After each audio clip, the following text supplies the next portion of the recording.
Hello and welcome to Dungeons and Drama Majors, the live stream D&D show where a bunch of us drama majors get together and play Dungeons and Dragons.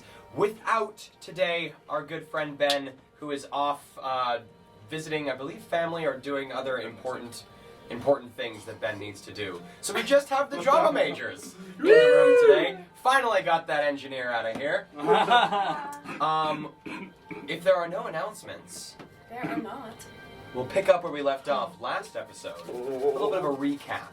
What happened to our crazy crew of crazies last episode. So we began last episode with the party. Where did we begin things off? We began things off with the party just escaping from the Blackguard after a chance encounter with the sort of crooked cops of Black Dock. And we don't know that they're crooked. Well, they're kind of Mad. they are mad, Yes, they are. and aberrants can pay them off. Okay, yes, they're But crooked. after some dodging around and making their way through the city, the party found a place to lie low, which ended up being a brothel known as Ivory and Ebony. And taking their places at this brothel, they rented a room for themselves or for some private pleasure, and managed to get a quite sizable room to themselves to act as a home base whilst they discussed their plan for the rest of the day of how to get on and find the drow woman on the ship itself. With Jade completely tapped out, took one of the doses of lax from Rex and immediately was conked out, and Rex decided to go and do some acting to see how far he could get onto this ship. And turned out he got really far onto this ship. He got all the way into the bottom of the ship, where he met none other than the leader of the Patchwork Gang, Vikma, and also, who seems to be the leader of the opiate itself, a high elven man named Undarin. And after a bit of a conversation where Rex's disguise was dispelled from him by the high elf and tensions ensued in the sort of this little lounge room that they were sitting in, Undarin talked to Rex, and Rex was able to convince him that he was here to try and broker a bit of a connection, try and get himself into the opiate. And Undarin, impressed with his ability to sneak his way onto the boat, gave him a task to get some information out of the woman that they had captured, who they believe has some connections to a smuggler they're trying to track down, an individual known as Ezen Vlag. Heading up to the prison, Rex was introduced to the drow woman herself in heavy, thick sets of bindings, and Rex was able to convince those in the prison that in order to interrogate her properly, he needed to do so through her dreams. And so, speaking Draconic to her, he gave her a dose of lax, knocked her out, brought her out onto the deck of the ship, where he proceeded to do a weird ritual with the rotting blood of the tusked whale on the deck of the ship. I swear I could smell the blood when we played last week. It's pretty gross, this like thick, brackish brown blood. And he then leaned forward, held on to the drow woman, and thunderstepped his way over almost to the next wharf, zipping himself over and... Magic! Almost being the operative word. Where he was rescued by Ludi, pulling him out of the water as some of the Patchwork Gang looped around. Ludi was able to Sparta kick some of those suckers into the water, and the two of them made a speedy getaway with the Patchwork chasing Ludi into the city where they subsequently lost him. Mm-hmm. We are picking up today's episode with Rex making his way, I guess that'd be eastward along the docks themselves, carrying the drow woman over his shoulder in a disguise that obscures her so that she looks to be, I believe it's a coat right now. She looks like she's a large bundle of fabrics, like cloak. And Ludi is making his way through the city back towards the brothel itself. So, with you guys making your way through the city, Rex coming down the wharf, you notice around you the few stationed guards here and there. No one seems to be looking at you too oddly. Looks like your disguise is holding up as you make your way to the brothel itself. Is there anything you'd like to do on your way there, or just beeline your way to this brothel? I'll slow myself down, noticing that I'm not being pursued. Just going to like an incognito stroll, but definitely not veering off the path from there, going straight there. Okay. But Ludi, but keeping my eye out for Ludi if I can. okay. And Ludi, anything you'd like to do besides just heading beeline towards? Yeah, actually, a similar thing. I'm just checking around behind me. I'm definitely not being followed. Give me a perception check with disadvantage because it is nighttime. Yeah. 4 or 11. So 4 plus 3, 7. 7. So glancing around doesn't look like anyone is following you. Okay, I'm also going to slow down, catch my breath, and calmly walk back to the Ivory and Ivory and Ebony. Ivory and Ebony. Yeah. All right. So, for a few moments of making your way through the city, you can hear the sort of bustle behind you, Ludi, of the patchwork sort of fanning out through the city and calling out.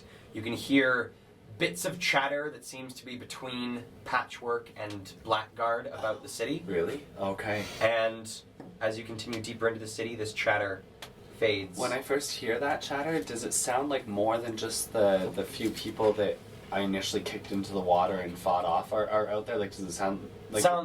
Give me another perception check. Okay. This one without disadvantage. I'd say I'm trying to determine if it's a few or if it's a bit of a crowd.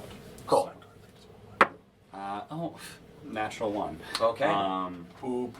Yeah, I'm not listening. I'm not you feeling get lucky. you get that there is more people than those that were just kicked into the water. Okay. The ballpark that you get is somewhere between like 5 and like 12 people. All right. 5 and 12. 5 and 12. And I hear the Blackguard as well. You hear them conversing with other people who you assume to be the Blackguard. the Blackguard. With that, you guys make your way through the city and without trouble. The both of you arrive pretty well simultaneously at the Ebony and Ivory.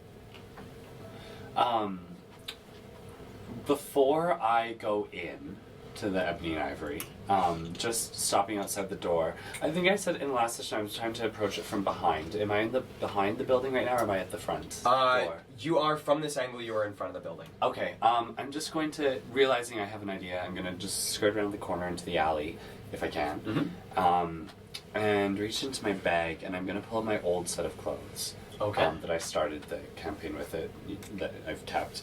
They're dirty, they're wrinkly. I'm gonna change out of my mom jeans and white t-shirt, and I'm going to change back into my old clothes. Okay. And once I've got everything put away, straightening myself out a little bit, I'm gonna head in to the Ivory and Ebony. Okay. Rex, anything you'd like to do on the outside? This drow woman is still unconscious. She is she's unconscious for 4 hours. You know that for sure. She's been given lax. Yeah. She won't be wakeable for 4 hours. Okay. Is there anybody outside the front of Ivory and Ebony? Give me a perception check. Okay. Yeah, did we make it at the same time, or we're a bit staggered? Approximately the same time. So Oh, maybe so- like a minute or two difference. It's a 4. A 4. Glancing about, all you can see is the slight little red glow of what looks to be someone standing out the front smoking a cigar. Okay. It's beautiful. That's awesome. Yeah. Great. The image is clear. Who Coming the fuck around- are they? Coming around the corner, do I see Rex after You do. changing my clothes? Rex. Oh, I'm in disguise.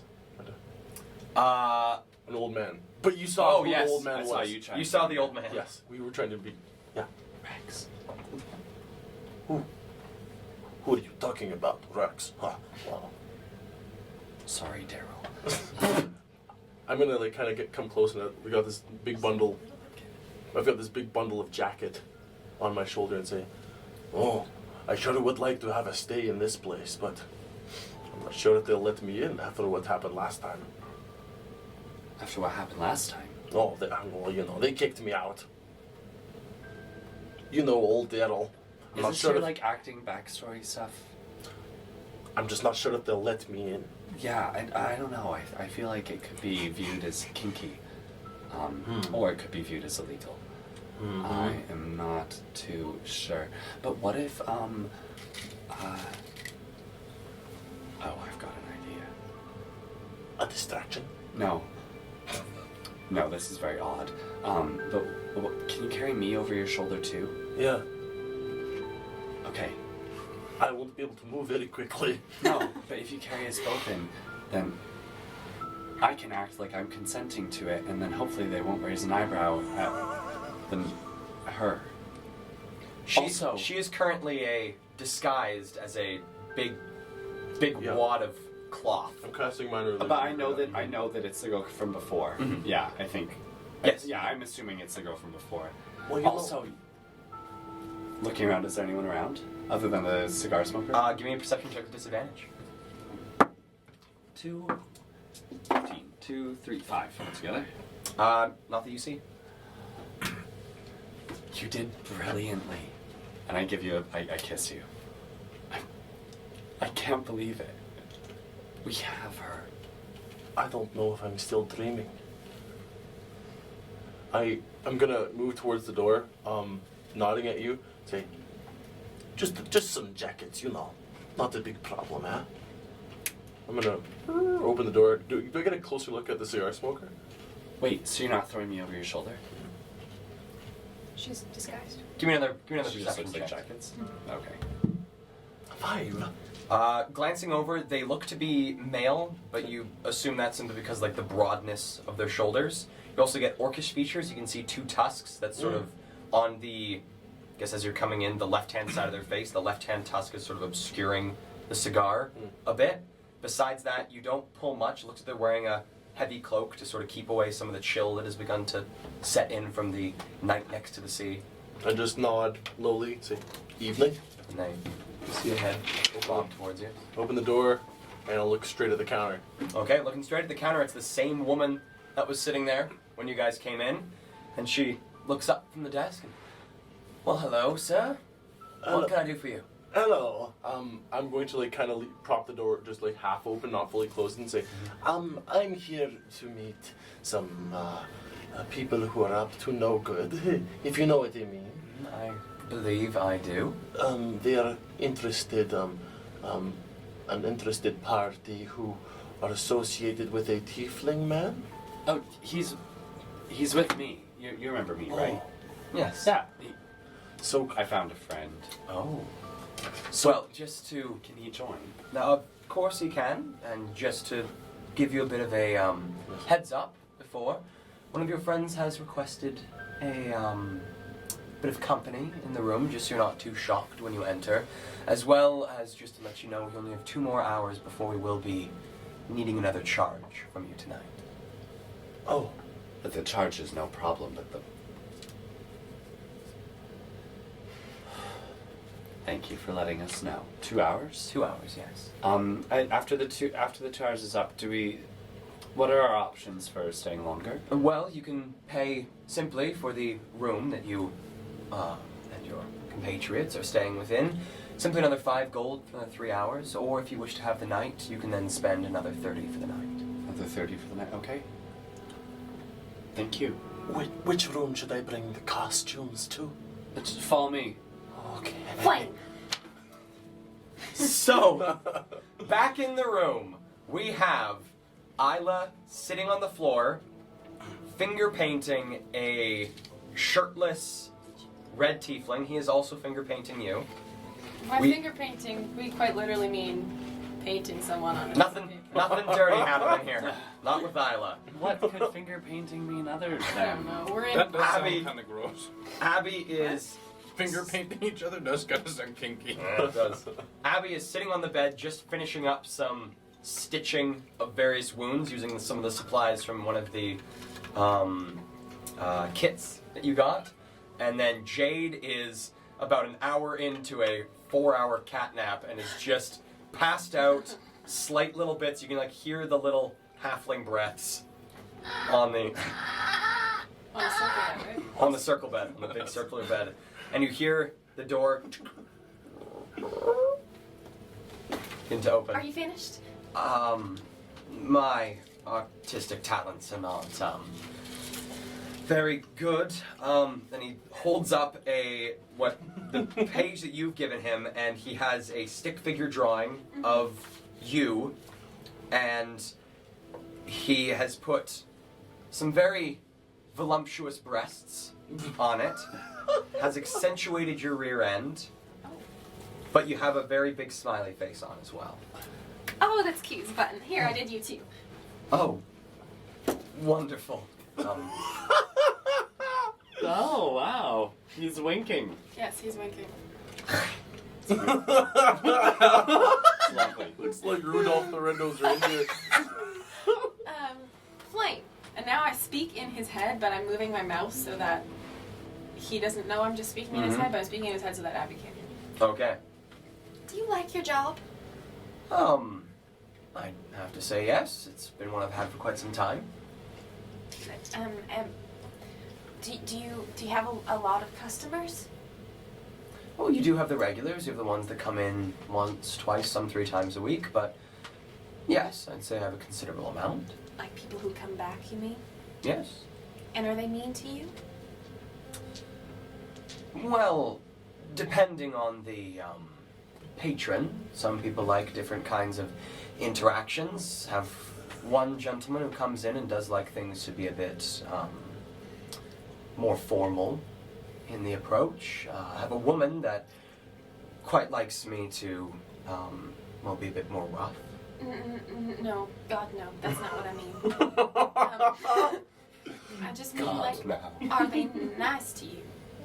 Like like they're not mean to you? They're nice to you? Well, I mean, in the way that a consumer and a product interact, yes.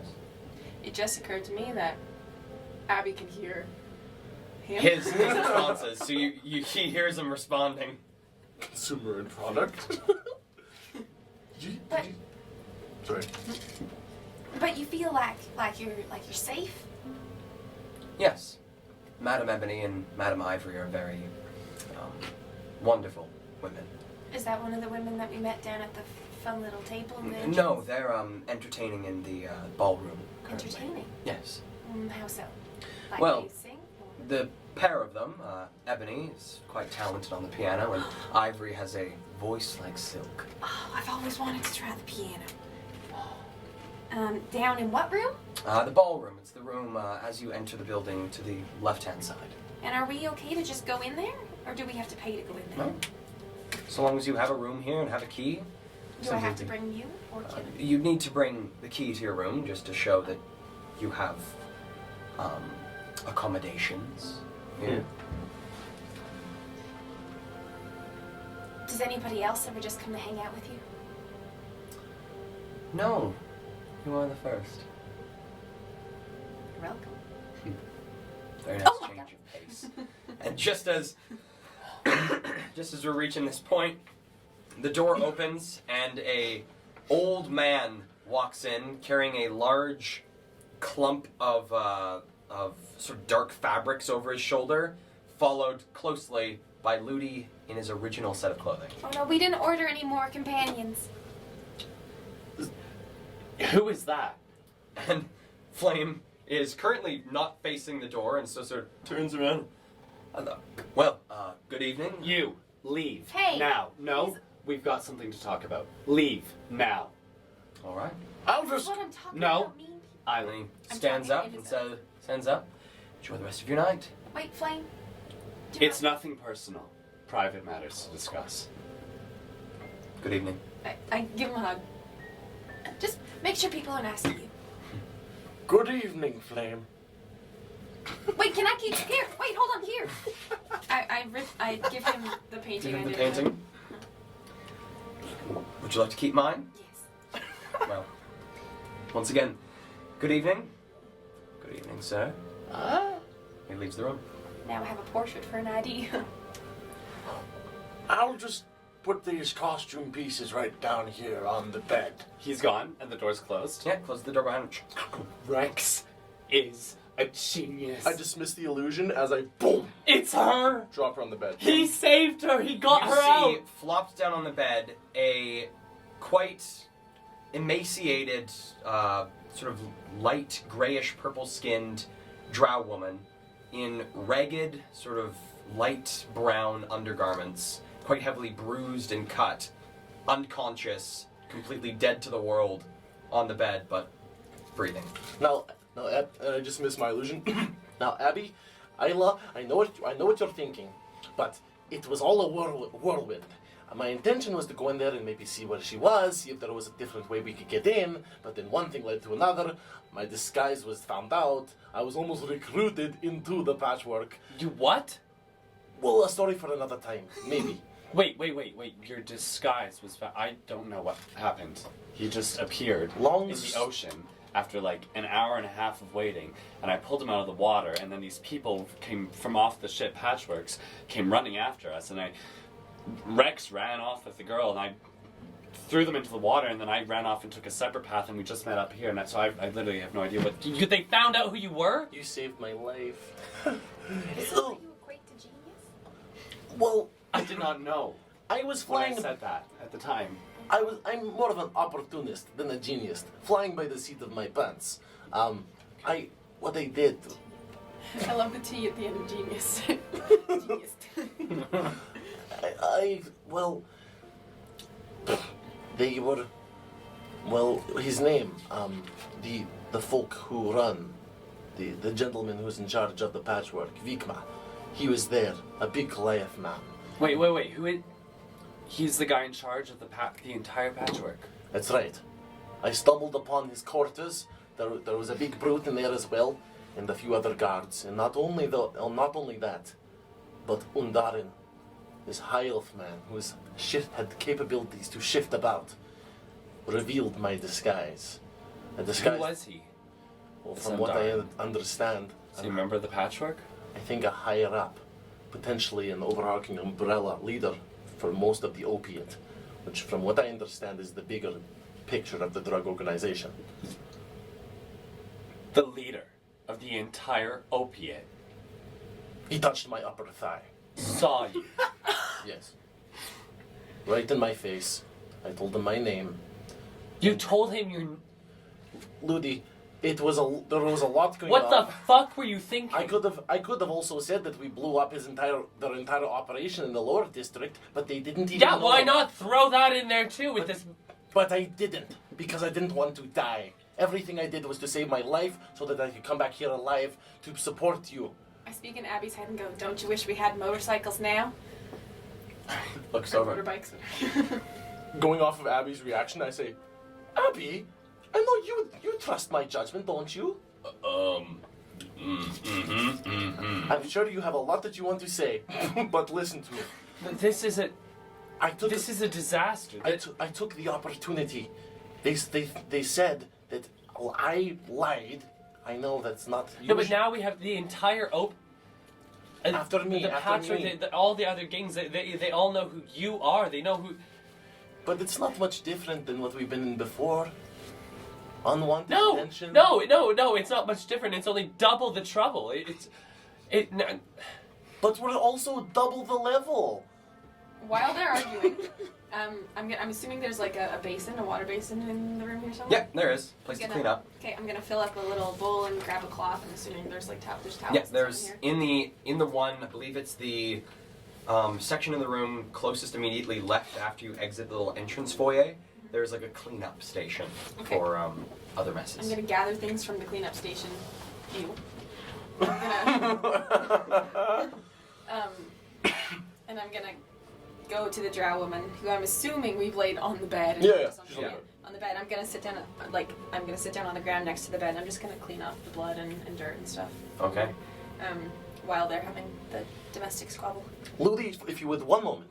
Abby, here's what happened. What I decided to do is I said, and it's a lie, that I wanted to be part of the organization. That I was sneaking onto the boat so I could potentially make an effort to join them. Not my intention at all.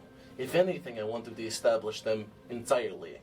So what I said is that I could help them. And they said that what they needed is information from a drow woman. Just so happens she was there. Also who we're looking for. They are also looking for as in Flag. So I thought, why not take advantage of an opportunity? Strung together a few more lies, brought the woman to the upper deck of the floor, and this is where Ludi comes in. I took all the blood from the big whale monster, slathered it on my face, was not very sure in my stomach, puked over the side of the boat, and a ghost helped me, essentially, take this woman away. What do you mean a ghost helped you take her away? Like her ghost? Is she dead? No, she's living. Feel the neck. Give me an investigation check there, Isla. Okay. At least I hope she is. My investigation is a minus. That is 7.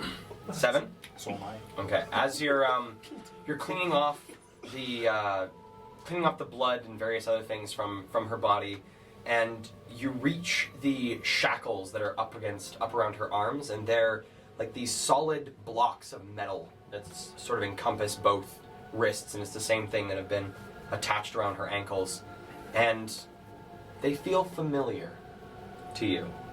You can't place it, but they feel familiar. Once I finish cleaning her, I'm gonna take one of my daggers and I'm gonna start to try to take the one off her feet first. Okay. So you're using daggers versus thieves' tools? Oh, I have these tools? You do have thieves' tools. Yeah, I forgot. Yep, no, I'll use that. If those tools don't prove useful, potentially my breath could help later. Mind you, it may burn her skin a bit, but Oh. if she's awake and healthy, that might help. Okay. See what you can do. Okay. But with all that being said, it is not my plan to do such a risky thing, string such a dangerous lie, and get us into the mess that we are now in. But I did complete the task, and as you said, genius. I only did it because the opportunity presented itself. I wouldn't have done such a foolish thing otherwise. I would have waited for you, all of you. Does it? It concerns you, right? And you too, Abby, that the leader of the opiate knows who Rex is. It's one short step from knowing who all of us are. And if they're in line with, or in cahoots with the Blackguard, or with the Ravens, or with the government in New Eden, I just. Why are you guys so obsessed with the Ravens? I feel like I haven't even heard of them really. What? They're some spy guys? Well, Why do they care about us? the Ravens are the most dangerous and well-seated agency of New Eden's, I don't know, government Right, and but higher ups. It's like a undertow in a river or something. You don't see them. You don't see the current. You don't. You can be swimming along just fine, and then all of a sudden, you vanish. But why do they care about us? Like, you're a couple of drug dealers from the mid-district. I'm just a person. Abby's Abby. Just a couple of drug dealers who happen to severely anger a Raven in one of my dealings. Oh. A very lucrative buyer who I somewhat cut off without much of a word. Oh. And as you know, well, I'm not sure you do know, but drugs can be very addictive, and being separated from That's them, enough, Rex. long story short, they are a danger to us. But why would they be in cahoots with the Ravens? Or even the Blackguard, for crying out loud? You say that the Patchwork might be in cahoots? Why? Why do you think so? Well, I assumed that the Blackguard were allowing things to go on in the city with the Patchwork, or that they weren't trying to persecute the Patchwork at all, and I sort of made the leap that if the Ravens know that the opiate has information on us, they'll get it from them. The more people that know who we are and where we are and what we're doing, the more likely it is that they'll find us. So why don't you change your name and your faces? Easy, actually. Yeah, exactly. How should I change my face, Isla? It's a lovely suggestion. Thank you. There are, I'm sure, a couple of ways we could probably think about it. Well, you know what? We'll brainstorm. Abby, any ideas? Very good idea, Abby. Why don't you get some of that paint and slather it on Lucy's face? That is ridiculous. Exactly. A ridiculous idea, Abby. You should stay quiet.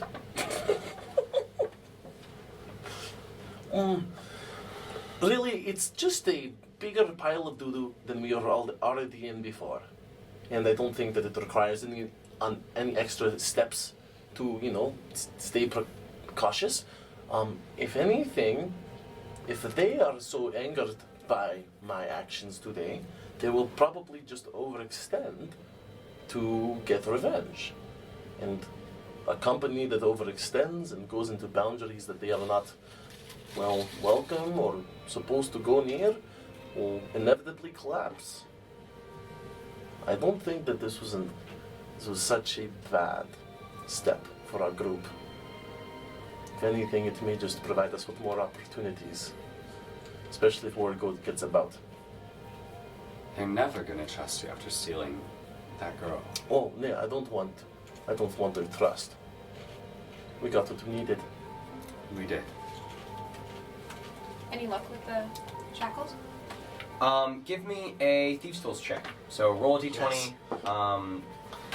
It is a Dexterity Thieves' Tools. So you do Dex plus proficiency because you are proficient in Thieves' Tools. Yeah. That's 11. 11. So you try on these shackles. They are a very complex lock. Give me another investigation check. 8. 8.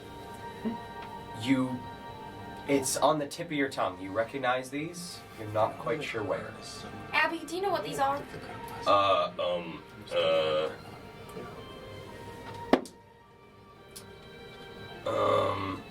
Abby sort of kneels down, looks at them, and sort of brushes away some of the dirt and grime, and not sure exactly what they are, but there's the Prime Tech insignia there. And you see just above and to the right of each one of the two spots where the wrists are shackled is a small P with a T within it, which is the Prime Tech insignia. Does he have an axe? Abby, he has his axe. How wide are they? Like, do you think we can pull her legs, and if we set you up right, can you cut them open? Not her legs, the shackles. Maybe it might be loud, Oh. but yeah, we could. Yeah. Oh, loud's fine in this place. Oh, do you want me to start yipping? I will yip. I will yip to provide cover. Yip, yip, yip, yay! Yes, yes, yip. Is that good? More believable. You can give me better direction if you need to. Looking at her body, Kale, how is she? How I know she's in rough shape, but how visible is it? Does she have blood on? Is she dirty and grimy and bloody and stuff? She's pretty dirty, grimy, and bloody. It looks like she's spent quite a bit of time in this prison and being roughed up by the patchwork for long periods of time. She looks quite rough. Okay, I'm gonna grab a cloth. Is there a towel or a cloth in the room? There's towels nearby. And I'll go to the sink and I'm gonna get some really hot water, pour it onto the cloth, wring it out, and I'm just gonna start giving her a dry bath, a cloth bath. Nice. So sort of what Isla was. Oh, you did that? I did that I'm already. sorry. Never mind. Okay. I don't do that. Okay. I don't do that. That happened already. Sorry. Noticing the care they're giving to her, I kind of just I saunter the room for a bit and then notice that, and I'm gonna kind of slowly go over there and sit on the bed next to her and Jade, and I say, one who is under the influence of lax has no idea of their surroundings. I'm sure you've tried to contact or communicate with me in my highs, but I wouldn't hear a word. Oh, unwakeable. And that was a fear of mine when I thunderstepped into the water. I started to sink with her. But we came out fine. She's breathing, so that's good. Mm-hmm. But I wonder what she's thinking about. And I wonder if we unshackle her, what her reaction will be when she awakens. It might be best if we wait here until she wakes up, and keeping her unshackled. It's true, we can't risk her running away. But okay, situation here. Let's put you've been kidnapped, Yes. tortured, beaten, abused, used. Last thing you remember is someone knocking you out. You wake up in a strange place with shackles on, with strangers looking at you. You're pretty freaked out, right? Now, rewind. You've been beaten, tortured, misused, abused. Last thing you remember is someone knocking you out, and then you wake up in a lush, strange place, free, clean, no shackles on, and people looking at you with kind eyes. And we all have body paint on to make ourselves not look as intimidating. Sure. We don't look intimidating. Well, I don't Very know about that. Abby's got like little bits of blood and like stitching across his chest. And I meant we don't look intimidating. It's a great skill. You are worthy of being intimidated by. Watch this. Boo! Ah. Thank you. I say, watch this, and I create a minor illusion of like a terrifying dragon as I go. Sorry. Okay. You know, you are. Rex, I think either you leave the room or when she wakes up, or you should be in disguise though, because Isla makes a great point that you did injure her. I did. Well, I struck her in the Yes. stomach. Yes. So if she sees your face when she wakes up, not good. But I did say No something final. to her in Draconic because I knew that no one in the room, aside from another captive, could speak Draconic. Do you think she speaks Draconic? It was a ballpark guess, just considering that she's a smuggler. You know, sometimes they're multilingual, and I felt a similar tickle in the back of my brain that I feel whenever I receive communication from you or Jade. I didn't hear a message, but I felt like it was regarded, you know? She was Okay, trying to but talk you to should you. either be in disguise. You shouldn't look like yourself when she wakes up. I will be in disguise as a very pleasing looking person in the corner. Maybe an old granny. Maybe, Granny. maybe that tingle was Undergarden trying to Undergarden? spy on you. Undergarden. Oh my god, I love it. Undergarment? Undergarden. Yeah, Kelly, you really shit the bed when you didn't name Undarn Undergarden. Undergarden. Oh my god, that's funny. You know, maybe he was like tuning into But your it- brain to watch what you were doing. Her eyes went wide at that moment. Yeah, you punched her in the stomach. After I punched her in the stomach. Watch this. I don't know. Ludi's on kind of a roll. He just kicked 2 people into the freezing abyss. So I wouldn't piss him off. It actually was pretty cool. It's very dark. It was so cool. I was debating standing there and goggling for a few minutes just because of how cool it was. But then I realized, bad guys, ran. So I did. But Okay. with that all being said, you aren't intimidating, but you are wise. I do think we should unshackle her before she wakes up. Okay. Well, And I mean, it's not like she's going to run out of the room amongst the 6 of us. No. The 5 of us. Well, we'll get The Blaze back 5 in of here. us. We can keep her. Sorry, Flame. Flame is gone. Oh. Okay. For the rest of the night, right. he looked like quite a gentleman. I Rex, think he might come back. Okay, Rex. that's fine with me. how long ago did you give her lax? Oh, not long. Probably 45 minutes. It's maybe been about half an hour. Half an hour ago. Okay, I'm gonna go buy us another few hours then. Can you get food too? Yeah. Before she wakes up, can we go down to the ballroom? I Listen, think Flame I told don't think we should leave her alone. I will stay here with Jade and her. If you two want to go out, that is fine, but I will protect with Abby. And I've got something I want to do to Jade as I well. don't have anything to wear. Jade's still knocked out. Jay still has a red handprint. Oh, It's Jade and Abby. Oh, Yeah. I forgot. Red handprints on their face. When I was running back here, it sounded like a crowd of people from the patchwork were coming to look for us. Well, I And- imagine you stole their captive. One of 3. And Definitely not the most only- important. not only was it the patchwork, but I could hear them talking to what sounded like the Blackguard as well. I think that there's a good chance that out there on the streets, they're looking for us. Us And or I- him? Him and I.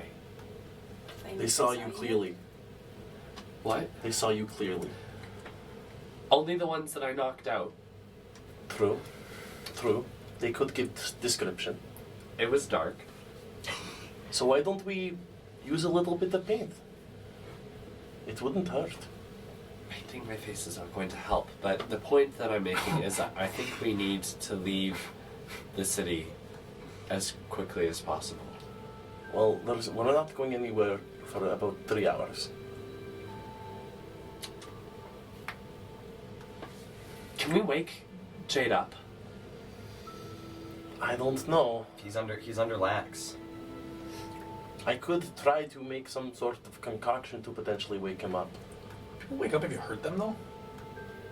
I believe the ruling that I have for lax is you are completely incapacitated for the 4 hours. Someone could actually assassinate you, and you wouldn't wake up.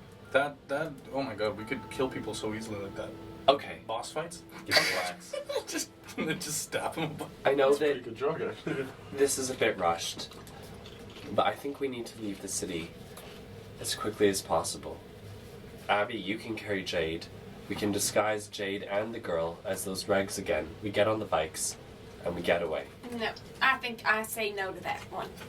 I'm Just gonna because put you want my to have foot fun down. at the ballroom, Isla? No, just no, because. that is truly the only reason why. The gravity of Looney, this. stop it! I think it's a bad idea because 9 times out of 10, we're about to get beat up when we walk out of here. Now, we can either A, get beat up when we have all of us to fight back, or B, be down on Jade and whoever she is. And have to carry them. Now, if they stab her or Jade, like we just said, under lax while we're out fighting, they're dead. Do you want their blood on your hands because you want to get out of town quicker? We can wait 3 hours. But can we wait 3 hours? Is what I'm saying. Okay, let me rephrase. We have to wait 3 hours. No, what I think there's a good chance that they're going to search various inns and places throughout the city looking for the group of us, and if they have even the slightest description of Rex or I, and they probably have a very detailed description. Wait, when we first checked in here, you were disguised, right? Or have you ever looked like yourself inside of this building? My memory escapes me. What? I disguise so much that I do not remember what I looked like when I came in here. Although I do remember Okay, looking at. I'm trying to remember, Kel. Is it intelligence check or I do a history? flat intelligence check. I'll try to. Can I? Oh.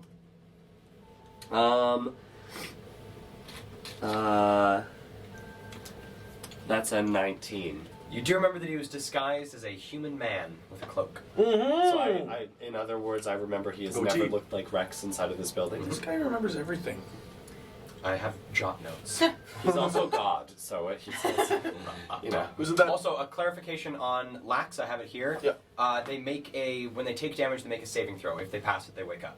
Great. Otherwise, they stay unconscious. So if you hit him a couple times, you might wake up.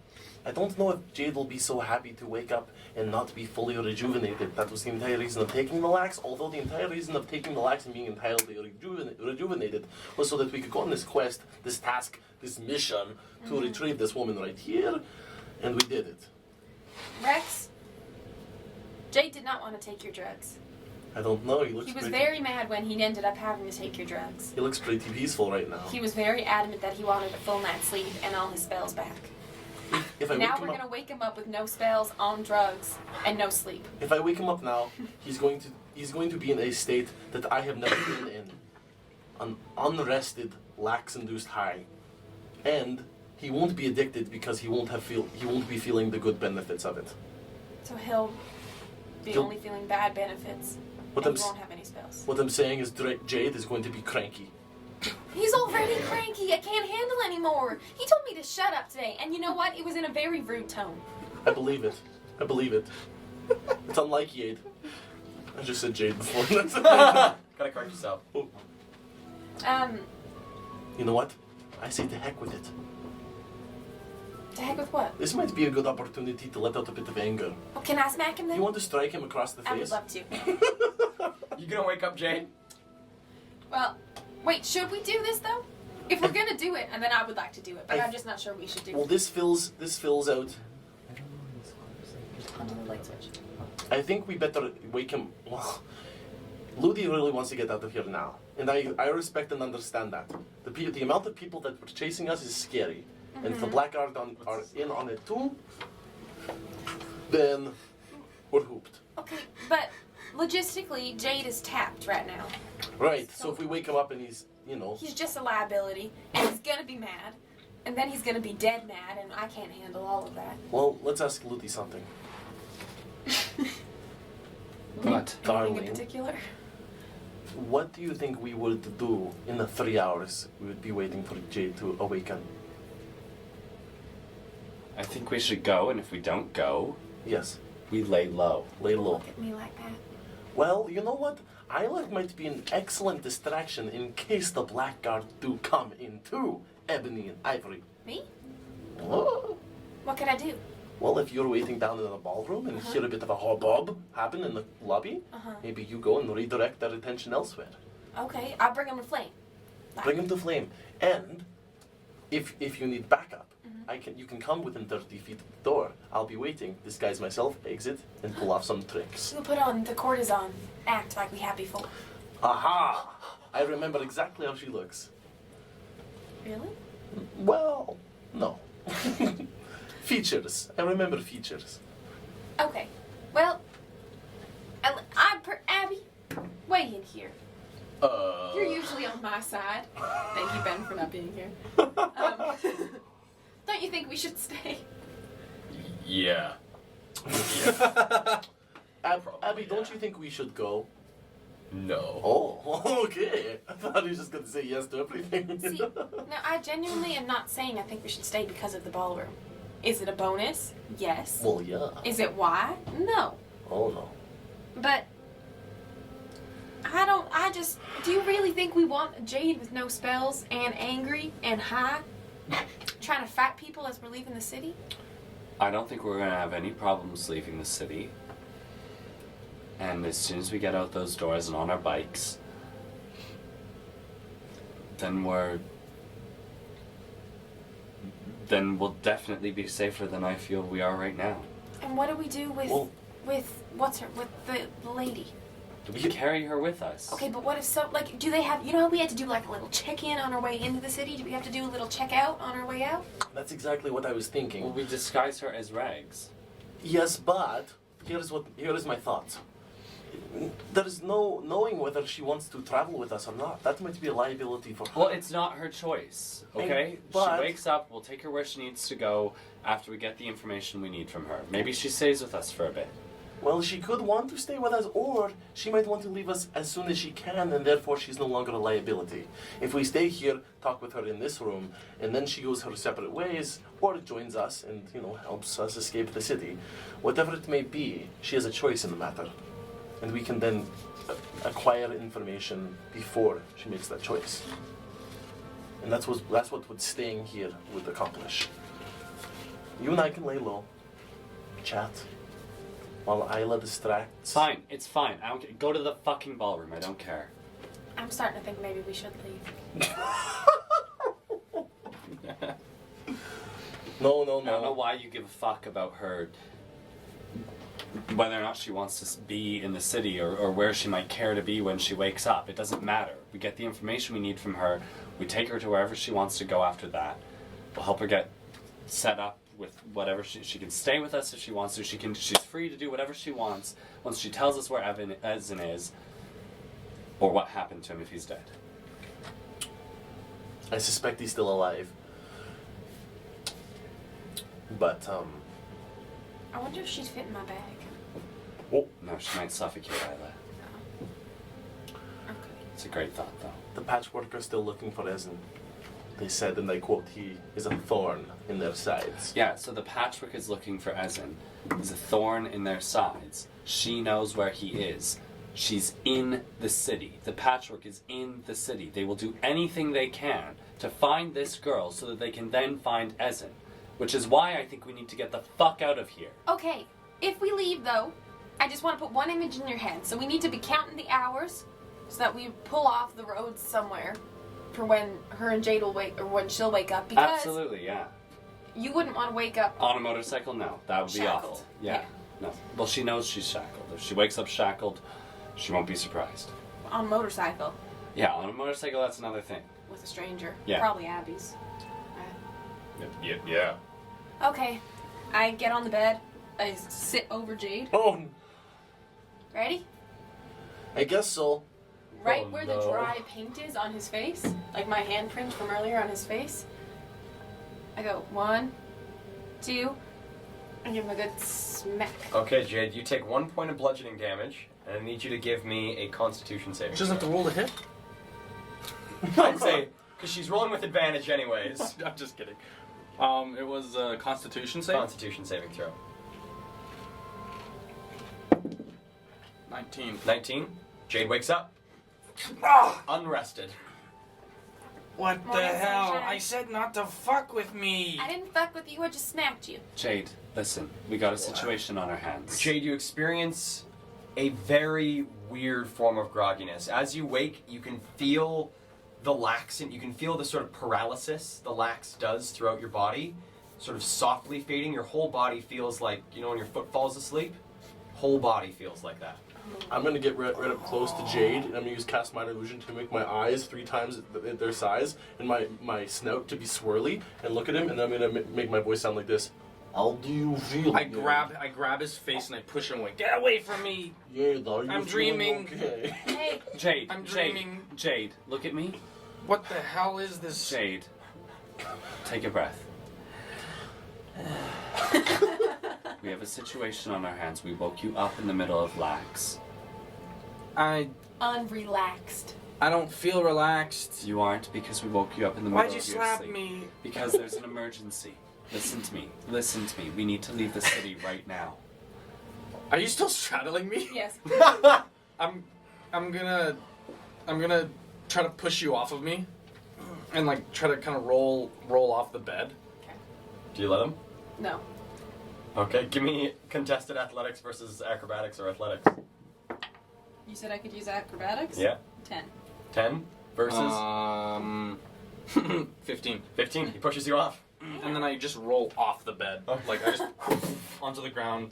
I And just, then Careful, I- don't wake the lady. I'm getting up. I just Okay, let's go. dismiss my disguise. I say, Jade, I just wanted to ask you some questions before we move on. Why? What are we doing? Why do I feel like this? Rex, stop butting in. What? Jade, listen to me. What is that? He's on the floor. I'm laying down on the Oh, ground. I lift her up. What? It's the lady. What lady? The we're woman here that we've looking been for. searching for. Rex got her off the boat. You get? But the patchwork is searching for us in the city right now. Why did? And they need her more bad. We found out why they were holding on to What her. the heck is going on? We need to leave the city, and you need to wake This the is a- fuck up. This is a dream. I'm gonna And- go over. Is there a bucket in the room? That's or, what or I a thought. basin? There's like a large basin. There's a basin. I'm gonna fill it up with water. And Okay. a red tiefling Tell me named when it's Flame full. drew me. Sounds good. I stood up at this point now. I'm holding my head and I'm watching you. Don't you fucking dare.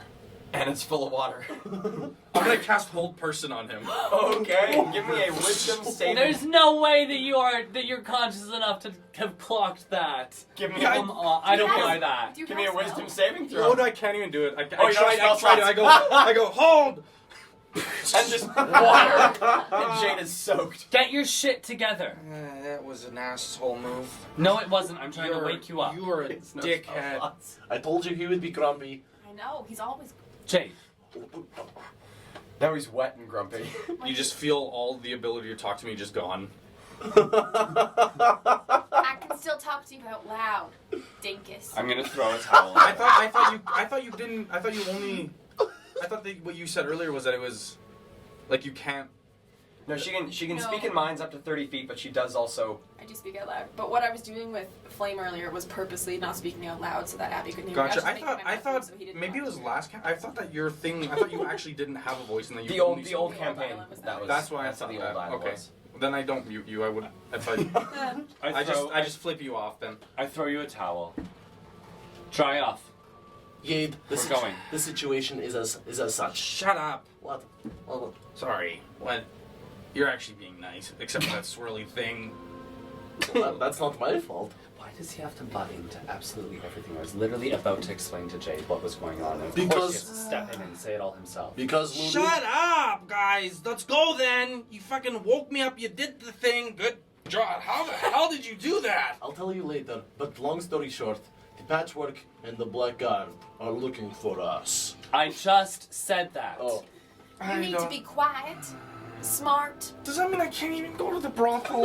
We're in the brothel. But I can't have fun here. You've No. got about 15 minutes. There's a lovely gentleman named Flame downstairs. I don't want Flame. Oh, well, I'm sure. Who names their child Flame? See, now that's what I thought, but I asked him and he said it was his real name, and then he dubbed me Rosebud. Okay, cool. That's His great. real name is Flame. Yeah. it's not like a. it's Ah! it's a What? tiefling cultural sort of tradition from what I Stupid. understand. This is stupid. Yeah. Okay. What? You made this, Jake, Drug? can you stop being such a fucking baby and wake up? Okay, hold on. Really quickly. You're sleepy. It's Get gonna- over it. I'm not just sleepy. You try doing this. Okay, Ass wipe. Jade. In and out. So, we're gonna take about 10 to 15 minutes. Shut up. No, we're taking about. I'm trying going. to be nice to you. Let's go then. Jade, No, I we start need to mending figure my out a necklace. Stop plan. it. Towards the door. Like, Jake, I literally so I walked run like to the this. door. I run to the door, and I'm blockading the door with my entire body. listen, we are taking 15 minutes to get this lady all settled. Maybe we'll put her in the silk. You have 15 You need me to minutes to go. slap her awake Stop too? it and listen. Why is she even sleeping? Jade! Because Wake up! Shut We up! haven't told you the whole story. Jade, she's Wake under up. lax too. We're gonna take her, we're gonna disguise her and walk out of the city, get on the motorbikes, ride away for a couple of hours, and then we're gonna pull over. She's gonna wake up and we're gonna question her about Ezen. What the fuck are you guys talking about? It's fine. We're gonna take. Have that. Oh my. We've God. already argued about the plan enough. We've come to this conclusion. You are not a part of the decision. We're This gonna is what's take. happening. We're taking 15 minutes to get her ready. That means you have 15 minutes to go downstairs, find someone, have fun, and then we'll meet you outside. Oh, 15 minutes. Oh. I'm wet. I don't want to. You just said- I'm wet. I don't want Oh to. my god. Man. see this for the record. This is exactly why I was teaching. Why are you Sam all being about- so mean to me? I don't know yet. I don't know why they're being so mean to you. I just don't know. I don't understand. I started to cry. Jade's just weeping. I just wanted us to all have a good night. I give Yade some of my most coveted drug. I go and I save a woman, and everybody's yelling, Yade's crying, and now I'm crying too. And Abby's crying too. I speak in Rex's head. It's the blood. I speak in Rex's head and go, I can feel the anger vibrating off of Ludi right now, so if I were you, I'd tone it down and off too.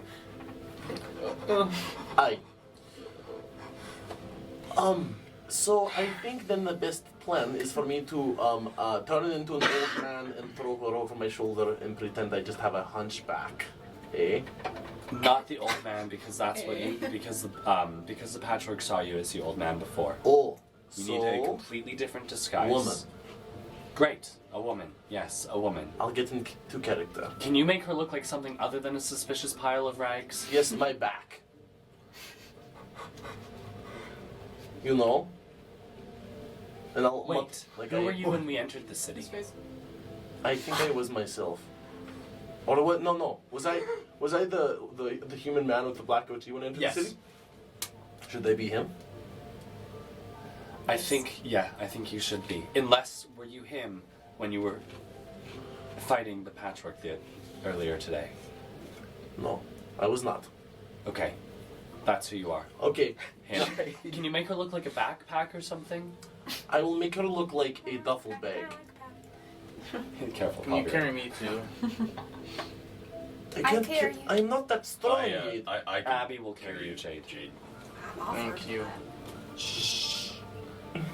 And I walk up to Abby and I just reached up at him like I'm a little child. Sort of grabs you and Uppy. holds you up and. Do you want to like go on my shoulder? Yeah.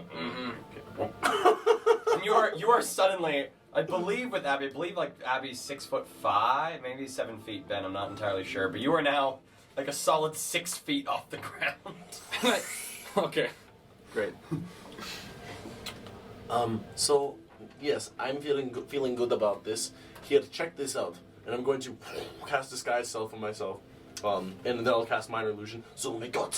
And then, in just like a flash, like in a whirl, it looks like fabric wraps around me, and I'm just like this hobbled old woman with like really protrusive nose and chin, as if like a crescent moon is shaped between my... What are you doing? We already decided you're going to be the black goatee man. Oh, yes. And then back to this man, poised and proper. I just forgot. And this minor illusion, I'll be holding her like this, but I want it to look like I'm carrying, not a duffel bag, but just like a brown paper wrapped, ambiguous package, but that's long and drooping. Okay. And as if potentially multiple things are inside this brown paper package, but it's actually her. Okay. And I'll every minute cast minor illusion, Again, which is somatic and material. So I just have to essentially say something. and touch my neck. Is there paint on my face? Oh, I don't There is a red handprint on your face. Why is there stuff on my face? Oh, that's flame. Oh, not flame necessarily, but Flame did this to me? no, How did this happen? I think it was Isla. It was punishment. Branding you as bad. For what? Well, why For certain. am I bad? I am. Isla, don't ever do that again. Don't ever hit me again. Don't put paint on me again. I don't even know you that well. I hit you to wake you up. I didn't beat you up. I gave you a gentle tap to wake you up. One of us had to do it. I know things about you that you don't want people to know. So, you should be nicer to me. Wait, I am nice to you. You're mean to me. what? Who slapped who and put paint on who? What do you know that we don't? That is not the point right now. I'm sorry, but my curiosity has gotten the best Well- of me. Send your curiosity packing because we've got a job to do. Oh, that's very cute. Okay, all right. I'll leave. What? And Oh, him. seeing that we're ready, and with the brown paper package in my arms, and then I'm going to kind of I'll sidle up next to Abby, where Jade is on top of, and say, maybe you'll tell me later, and then I'll drop into character, and move with confidence out of this room. Yes, I think. Okay. Hang on, before you leave, Rex. What does anyone have any ideas about? I'm at this point. I'm probably the most recognizable of our group because the patchwork saw my face quite clearly, Yes. and I can't change my face. Yes. So I've changed my clothes, but from the wanted pictures in New Eden, now I look more like the wanted pictures in New Eden. So if that information is spread here, I feel like I'm like damned if I do, damned if I don't. Wearing these clothes, they might still recognize me from that. Oh, And say we're- no more. Give me 5 minutes. I go to the silk sheet. Mm-hmm. I cut it. Okay, using your daggers. Yeah. Okay. I slit a section of it off. I come over to Ludi and I tie it onto his head so that it covers his hair like this, and then I billow a bunch of it around his neck so it looks like a scarf around the neck. Okay, give me I'd say either a dexterity or an intelligence check that you don't have proficiency with. So you either add your dex mod or your int mod. Your choice. 9. 9. So you're able to do it. It's a bit difficult using just daggers to cut out this shape. There's a lot of frayed edges in what you make, but you make suitable garments for Ludi. You want that to look nicer? It's lovely, but yeah, maybe just a little bit, so it doesn't. Just put my hand down. I'm on his shoulder, so I can't move. Bring it here, and I'll cast mending on it when he brings it to make Okay. it so that it's not frayed anymore. Okay, so Feel coming, like tighten up a little bit around me. coming up to Jade over the next, I think it's 10 minutes. It's a minute. It's a minute. Over the next minute, you Oh. sort of glance around and you see a lot of the small little frayed little strings start to sort of weave themselves back together to make a nice, clean. At some point, too, I Yeah. lean down and I say, I also think I have enough energy to chaos bolt you in the face if you want to look different, too. Zap. You know, that actually gives me an idea. Two. Oh god. I look over at the painting supplies. Are there brushes? There are brushes. Okay. Painting Is there any sort of adhesive I could use as well? Give me an investigation check. That's a 17. Actually, 19. Looking around, doesn't look like there's any adhesive. Nothing to stick things to. Would the paint be sticky enough? The paint is a liquid paint. It's not like watercolor, so it's possible. Yeah. Okay. I'm saying, Ludi, we could make a mustache for you, and as you know, I'm pretty adept at disguises. So, would you like that? Might Yeah. help. You don't want a mustache. It will look like a painted mustache. I'm not going to paint it on you. I'm going to take the bristles from the paintbrush and stick it onto your face. With magic? No, with the paint. I reach into my bag and I grab a pair of goggles too. I could paint makeup on you. You want to wear goggles? No, I'm- I'll look like a girl. Goggles? I can help disguise you further, Ludi. Goggles? I would take the goggles. But the thing that I don't know about is that we want to look like the same people who entered the city, so that they don't have any questions when we leave. It's just that we don't want me to be recognizable walking through the streets. take it to off. Patchwork. All you have on is a something to cover your hair and a pair of goggles. When we go through the gates, you can lift up the goggles and take down your hair. Would it be better if I tried to find a way out of the city that was not through the gates? No. No, just No? put on the goggles, I think. Fine. Here you go. Thank you. So no to the mustache. Oh, they're your motorcycle Yeah, goggles. the biking goggles. Perfect. We biked here. So It's a great reason to be wearing goggles. But I want them back when we're on the bike, so. and you don't want the mustache? No. Okay. Does anybody want the mustache? No. I have a mustache. I think we should go now. I think we Let's should go then. I'll go first. And I'm I just think gonna we all leave together. yeah. Yeah. I'll just be the first out, and I'm gonna move with silence and determination to the front door. Okay. So, heading out towards the front door, the woman sitting at the front counter watches you go, and as do the ring of courtesans who watch you go as you head out of the building. And as you near the door, they have a great rest of your evening, sir. And you as well, miss, do you have the key for your room? We'll have to take a rain check on the ballroom. Well, do come back. It is quite wonderful. I look up at the lineup of people. Oh, you're all so pretty. I gave you an offer a little- for time. Cacophony of giggles from the circumference of the room. Still have chips of paint on my face when you talk to me. I just swipe my hand at you. He's high. So slight Alive. change in atmosphere, and then they sort of lighten up once more. It wasn't my choice. Laugh just got him. They made me. Well, we do hope to see you here again. Enjoy the rest of your night. Thank you. Moving out into the street with my package, I'm going to haphazardly hold it with one arm and take my pocket watch out that I stole from a halfling before. Yes, you did. Look at it and tap my foot into whoever comes out and say, "Time's apace," as I look at what time it is. It is currently, I believe at this point it is now 9 p.m. Okay. 9 p.m. So dark. So it's dark. Sun is fully set. Why don't you take us to the front, to the place where we entered? Okay. And if there's somebody who asks questions, why don't you answer them? Okay, I'm good at that. I'll walk up front and lead us back to where we started. Back to the gates. All right. From where you are, heading out into the street, taking an immediate right, sort of enter out into this commons, and you see directly in front of you in this, or directly to your right in this commons, is an exit. This is not the gates that you use to enter the city, but these are a set of gates, should you want to use them. You can also continue to loop around sort of more to your left to get to the north gates where you entered the city. Does it look like there's guards at this gate? Give me a perception check.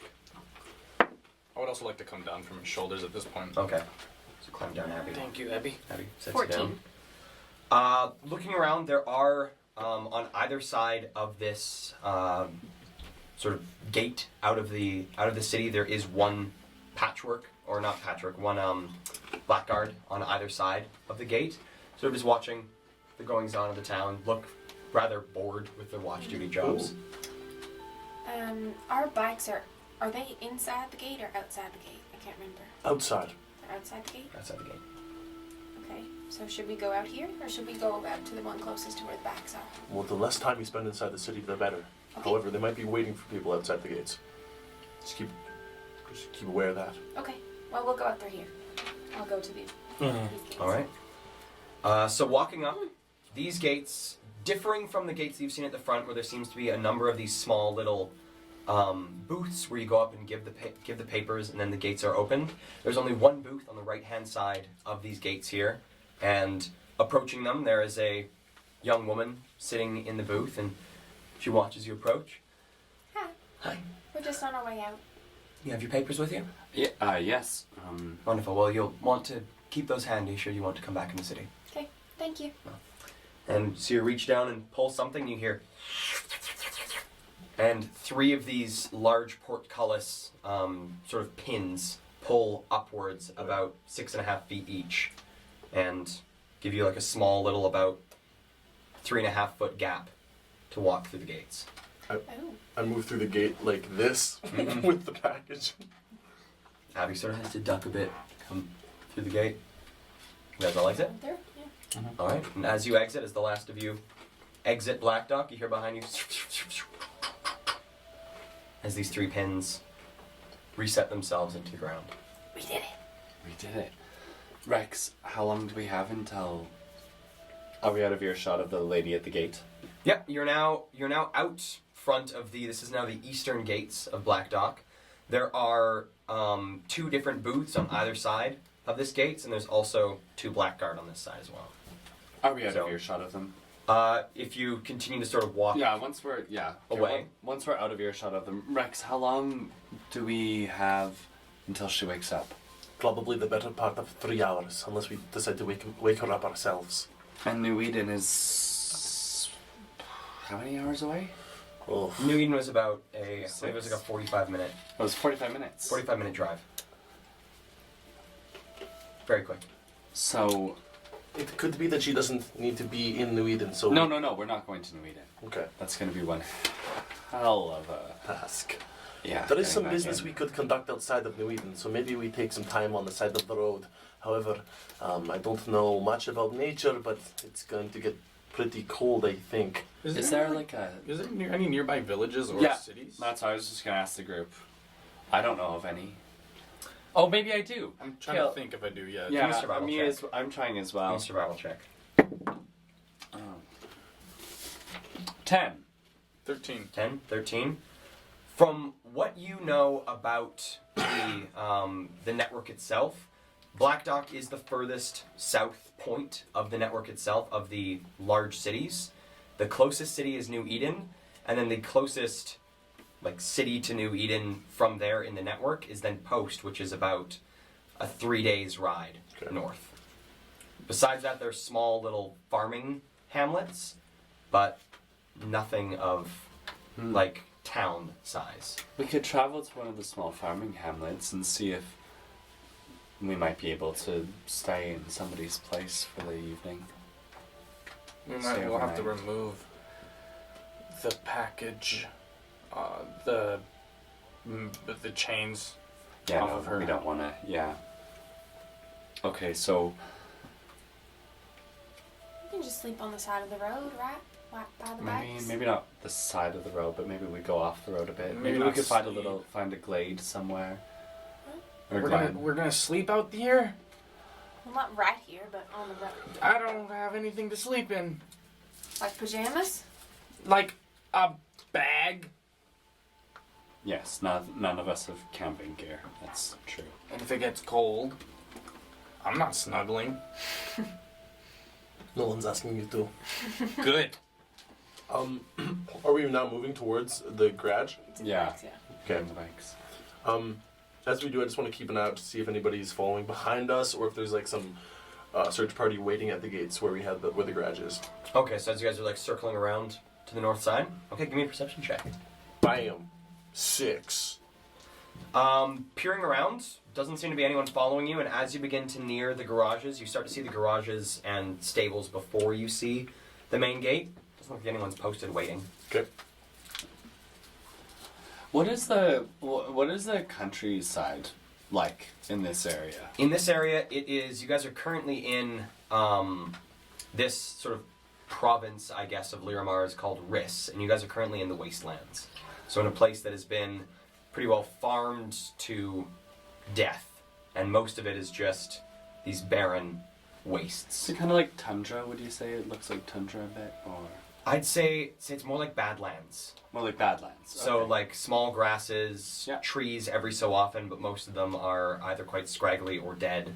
There's small little abandoned places where people used to have homes. Oh. but- Perfect. Let's find an abandoned home somewhere. Yeah. Yeah. Let's just grab the bikes and head out. We'll find Okay. somewhere in the next 3 hours. Is there Shelter of some sort. squatters? Like, is there a lot of squatters and people who try to live out here? Give me a survival check with advantage on that one. That's a good point. We can fight off squatters. 5. I'm not concerned. You know there are a lot of people who live out in the wastes. You can't quite pin any of the names of some of like the wasteland gangs, but you do know that there's like groups of people who live amongst the wastes and sometimes attack caravans, do other things to survive. So you do know that the wastelands are populated. They are a hard place to live, but they are populated. Yes, we gotta be careful because there's like groups and stuff out here, right? That might try to harm us if we squat on somewhere that someone's claimed. Territory, yeah. Abby, Okay, let's get the bikes. which way is home for you?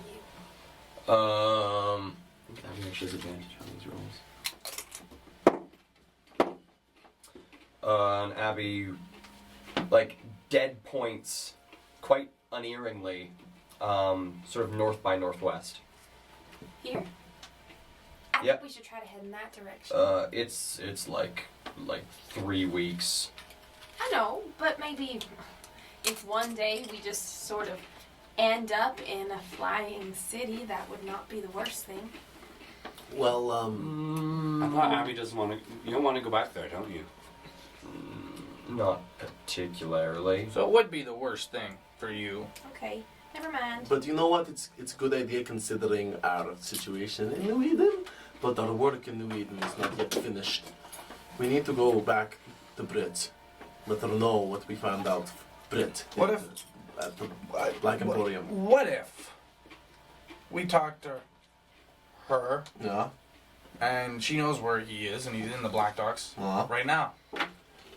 Can What we if- make all this conversation once we find a place to camp out for a little while and get on the bikes and get moving? we We've been walking to where Yeah, the we bikes arrived are. at our bikes yet? Yep. So coming up, you guys are just approaching the stables, and assuming that you still have your token on you, Mm-hmm.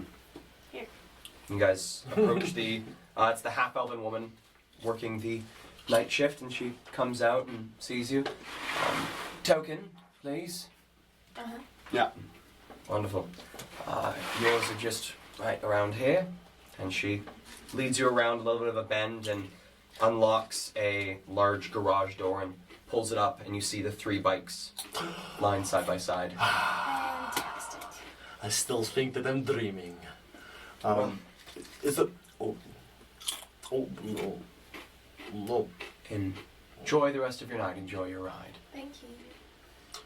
I'll move over and look to you and say, would you mind carrying the cargo? I shouldn't drive. I can drive. No. You're not driving What do you me. mean, no? We need one more person to drive. You're not driving me.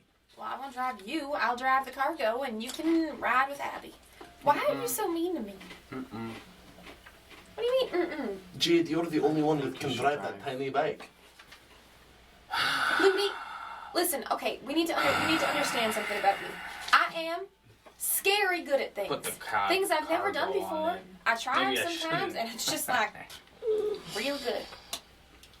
And also I can sometimes you drive. try them and it's Did you not put so the good. cargo on mine? Sometimes, but Okay. I feel like I something get on like my this bike I'd with- be really good at. Rex has put her on my bike, and I get on it, and I start it up, and I start to slowly. I don't think Jade should drive either. No, And then I it's go, a bad idea.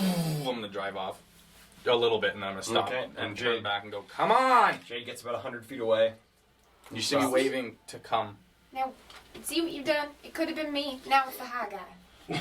You can see from I think Jade's I feel better about that. from Jade's steam bike just this slight dim light of the front light that is currently on, sort of run by the steam engines to give you a bit more perception. Oh, yeah, it's in dark. because it's pitch black I'm gonna right now. stride up to our bike, and I'm going to clearly sit in the position that is not the driver. Okay. I've been standing by it, gesturing to the driver's seat, and then as I see that, I take a hand back.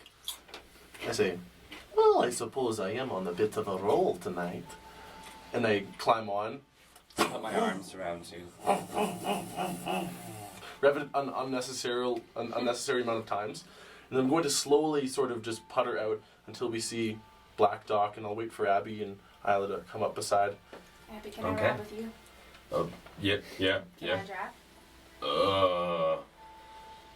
Give me a persuasion check.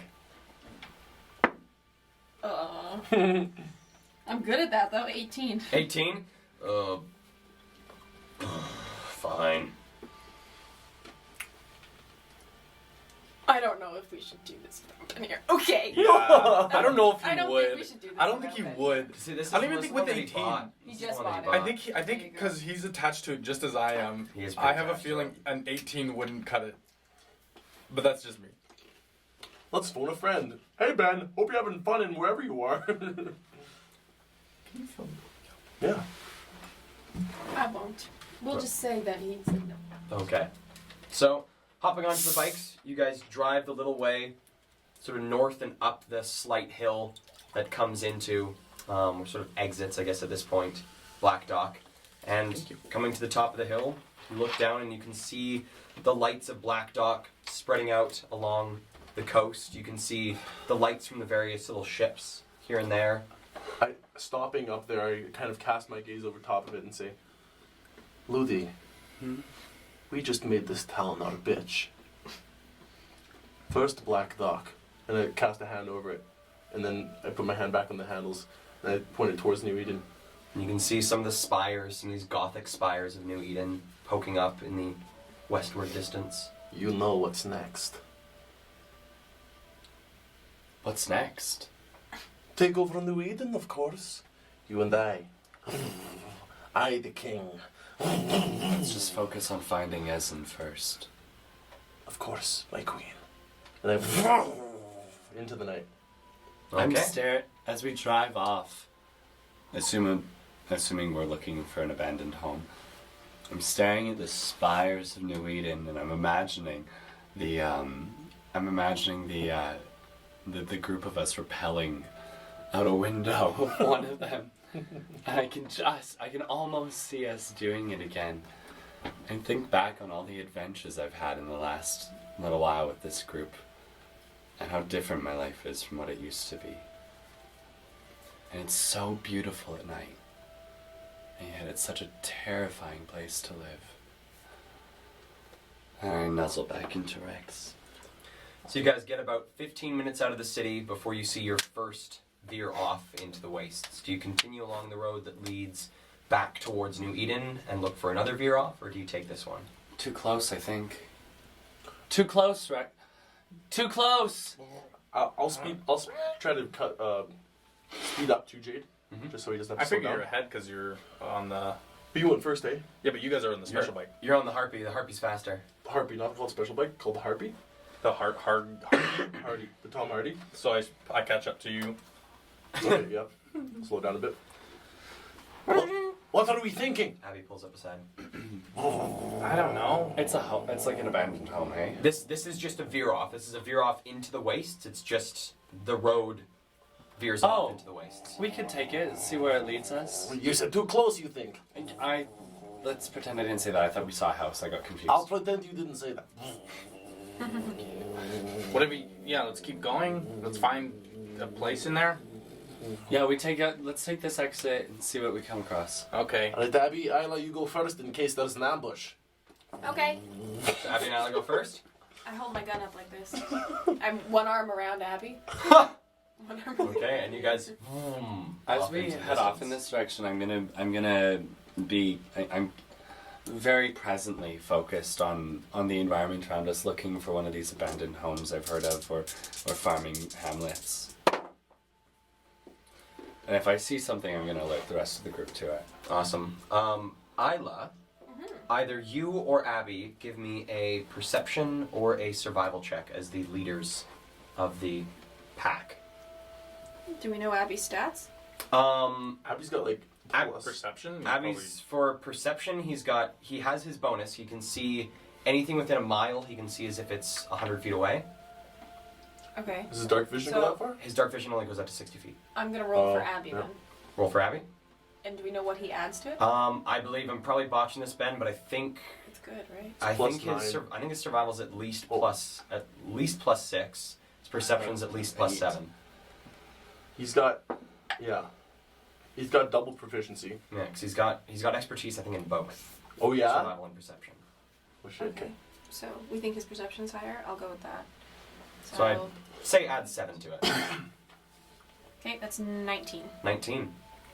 So, as you guys drive along this route, about 10 minutes pass, 15, 20, about half an hour into your journey down this, you see Abby and Isla's bike up front begin to slow down, and Abby signals off to the left and sort of turns around and says to you, Isla, I see a place just a little ways down there, probably about 5 minutes drive. Okay.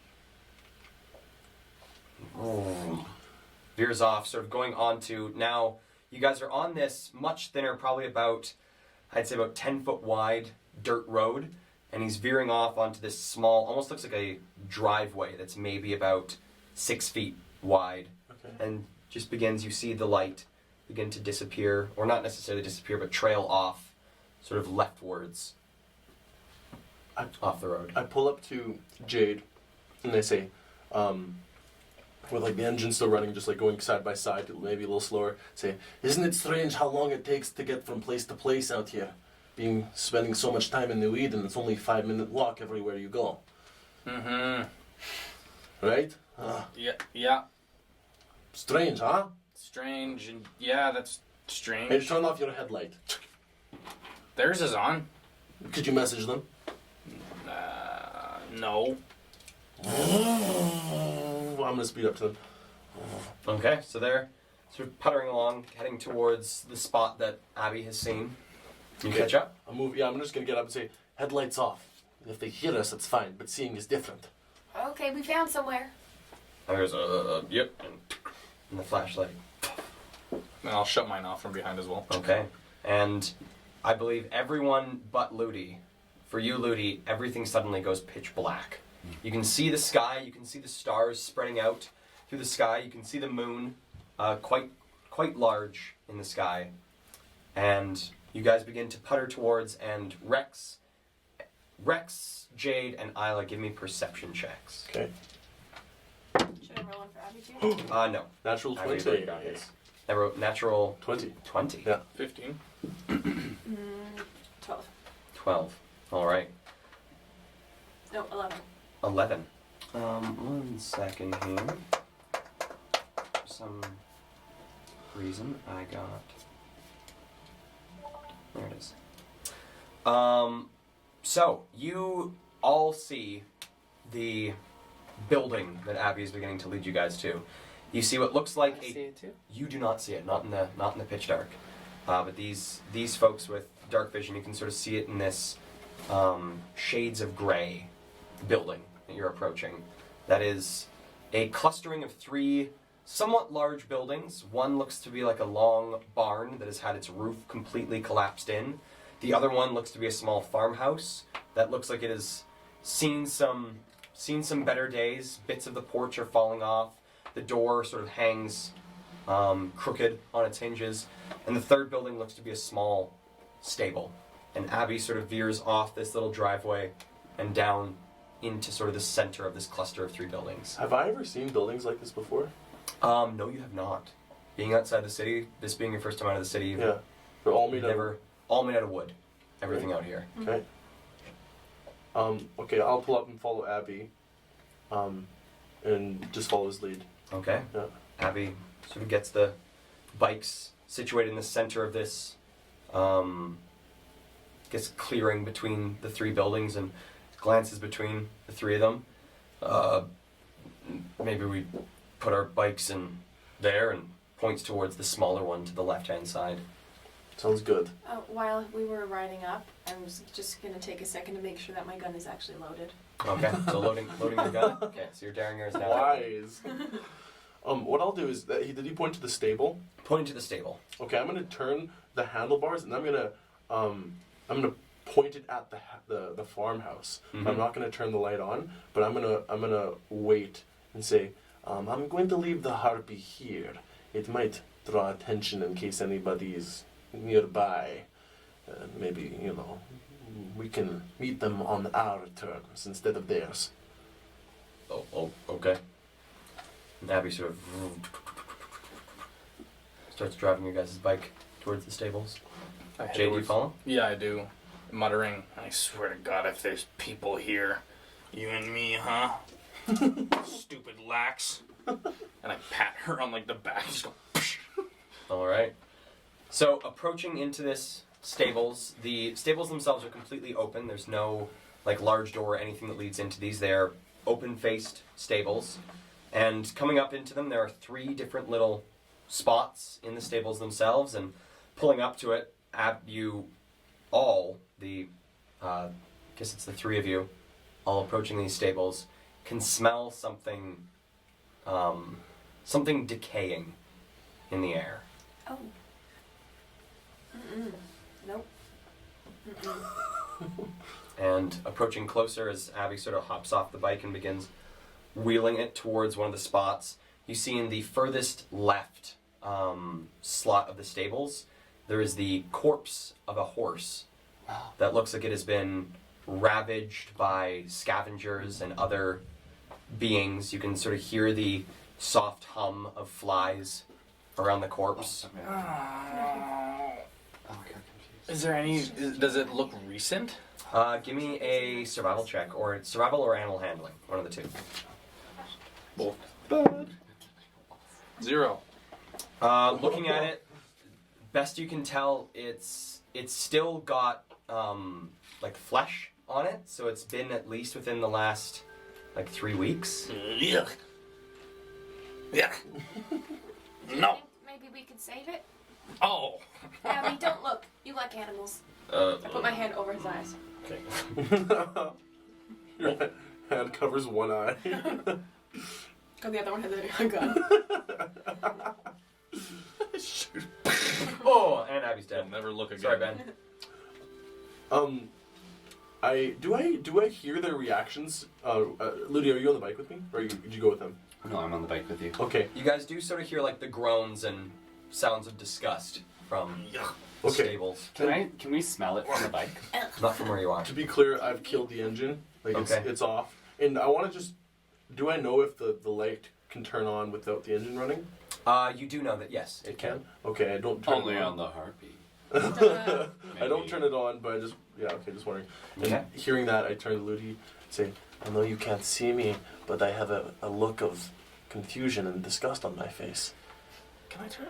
Can I put What this- are you confused and disgusted about? I hear sounds coming from the stables. There might be something wrong. What do I hear? Give me a perception check. Wow, I've never thought of perception as being hearing. Oh, I always think of it as seeing. Smelling? Smelling, hearing. Yeah, it's all of it. 7. Listening towards, you hear grunts and grumbles, but nothing sort of peeking up that you can really hear full sentences I of. don't know what you're talking about, Rex. That sounds, I don't know. Do you want to wait here for them to come back or move into this place? Let's just wait for them to come back. Okay. Do you guys mind if I just shine my light on it just to see there's nothing weird going on in there? It's to see there's nothing weird in the dead horse. Well, in the shack. Okay. Wait.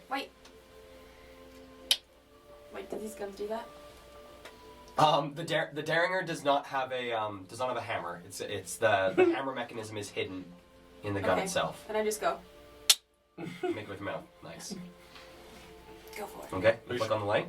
Do we see the light turn on? So you guys sort of see out of the corner of your eyes the light flick on, and you can see like these long shadows cast up the stables itself.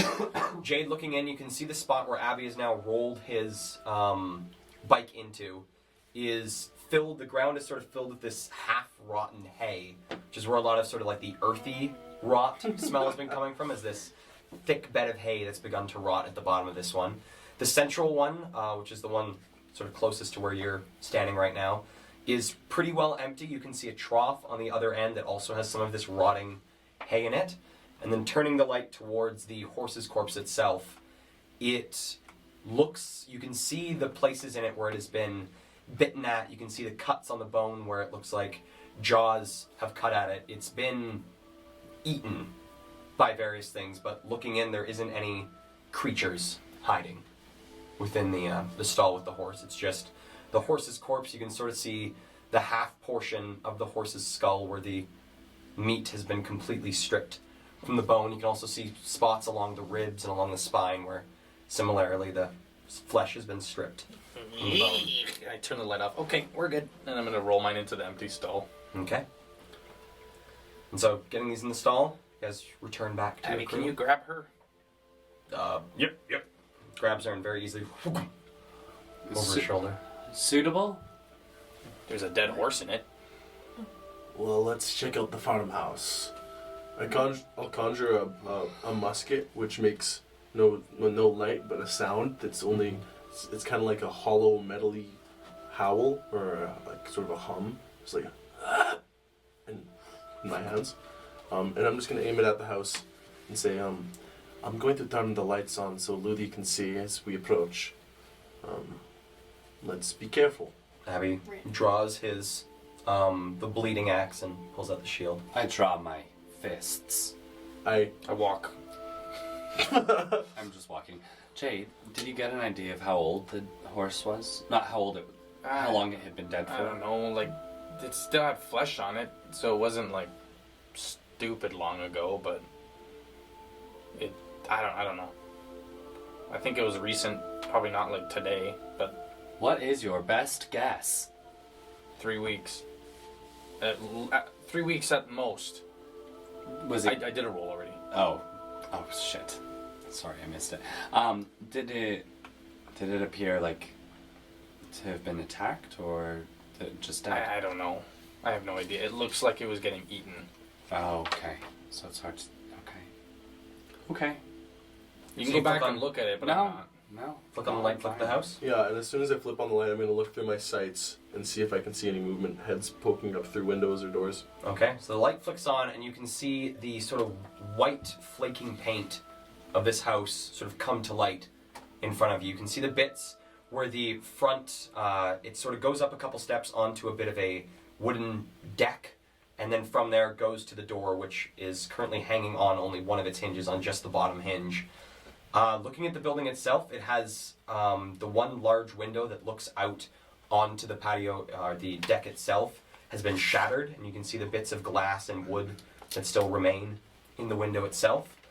Looking up, there's then a bit of a roof over the deck itself, which then leads up to a second floor, where you can see two windows.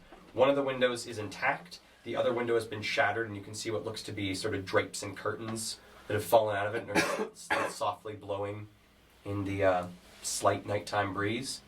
Looking at the building itself, looks like there is a pathway that goes around to the right to what looks like a large double-doored cellar, goes into the basement, and then Oh, that would be perfect. What is it? What's that called? The cellar. I think it's just called a cellar. I think it's called a Like the The cellar comes out of door. the floor. comes right? out of the ground. Yeah. Yeah. That's cool. It's a root cellar, maybe. Yeah, I think a root cellar. Well, It's like in Wizard of Oz. Mm-hmm. I point at what everybody sees, and I think I'll start like kind of sort of tactically moving towards that laterally with my sights and still trained on the main house. Okay. So, heading towards the root cellar, you guys arrive at these two double doors. Looks like one of them. I think that we should check the main house first. Okay, I'll move with you. And I think we should stay together. Yeah, I think so too. Knowing we're going into the house, I'll keep my musket in one hand, but I'm gonna draw the blundergoon. Okay. It's loaded with one shot. So you guys enter the house itself. Yeah. So what is the marching order entering this house? Oh God. Rex, you have the light, right? Or no, that's from the light's just shining off of the motorbike. Just off the motorbike in the, like just in front of the house. I've got my hand on Rex's back and I'm following closely behind him. Okay. I think Rex is kind of leading the way. Yeah, right? I'll take charge. Although I'm going in as if I'm entering like a whole like a place that was obviously a place I've never been, but like I have no I don't know idea of the layout of this kind of place. Like I don't know what to expect. So I'm going with like the most caution I've ever entered a building before. Does any light shine through this doorway that's the door's hanging off of into the house? Yes, some light shines through the doorway. Also, a little bit of light shines in through the broken window into what looks to be sort of like a den, a bit of a living room. Cool. That is the room directly adjacent from the entrance. Careful as we approach the threshold of the door. I say, careful, the floor could collapse. Good thinking. And I'll move in and I'll just like use my musket to press on floorboards as we go through to see if they're weak. While I just look through the room with my blundergoon in the other hand. Okay. So give me a perception check. Okay. Can I go into? I'm looking for anything living Anything living? Sounds good. or dead, but 19. 19. So Oh. coming in, Ludi's yours will be at disadvantage because it's still dim, still dim light. oh, I got 2 17s in a row, so an awkward 20. There we go. Love that. So entering the building, Rex sort of peering through. You got a 19. 19. Looking in, you can see directly ahead of you the hallway that you're in extends forward pretty well until it reaches a small little corner, and you can see just the opposite end of what looks to be the back door exiting the building. You can see at the very far end of this hallway, sort of off to the right, it branches off into another room, and then immediately to your left there is a small doorway that branches into the sort of living area space. One thing you can immediately notice is that in the center of the hallway, about 10 feet ahead of you, there is a large hole in the center of the floor that the light doesn't quite dip down into. I point at it and say, the drop. And I'm gonna like slowly move up to it, and I kind of wait till people gather around me to make sure that they don't step in it. Okay. Just for clarity's sake, I don't think we finished the order. I think we just Oh have yes, those two. we have yeah. Rex, Ludi. I figure I'll probably be in the middle. And then me and then Abby? Or Abby then me, doesn't matter. That's Oh, it. Abby has the girl. Put her in the middle. Oh, Abby does? I'm in the middle though. Well, I mean with you. And then I'll Oh. I'll take it to the rear. I thought we left her in the stable. Abby has her? Mm-hmm. Abby's got her. Okay, good. That's actually good. Yeah. I was thinking, oh, she's not gonna wake up. So you see ahead of you, Jade, as you enter in behind Ludi and Rex, you see Rex sort of point out, and with your dark vision, you can see this hole that almost takes up the whole circumference, the whole width of the hallway. That's this jagged hole of broken floorboards that seems to dip down into something below. That looks scary. Well, you said that there might be broken floorboards. You're right. Yeah. Doesn't look like it's. Does it look like it's was broken by force, or does it look like it was broken by wear? Like it caved in or yeah. it was broken through. Give me a investigation check. Right. That's in 14, 13. Judging by looking at sort of the floorboards and where things have been cracked, and looking at the general sort of like break points throughout the circle, looks like it was broken through just deterioration, through rot. Okay. Is there beyond that hole? Is there more to reach in the hallway? Are there rooms? Yes, if you go at the very far end of this hallway, then to the right-hand side, there's what looks to be a room that then branches off from this, just next to the back door. Okay. Just one room. Just one room. I would say somebody agile should go over top to investigate that one room in case there's something inside. I can check it out. I'm gonna slowly start heading over in that direction, like with my eyes. Can you see? I should It's go. dim light. It's dim light, so Okay. it's difficult to see, but you can see sort of general shapes. Would he be rolling at disadvantage? He would be. Okay, I'll take a few steps and then oh, it's too dark. Oh, I can do it. I'll go. You'll go? All right, so sort of skirting around the edge of this hole. Yeah, around the edge or if, yeah, All whatever I right, need give to me do an if anything acrobatics check.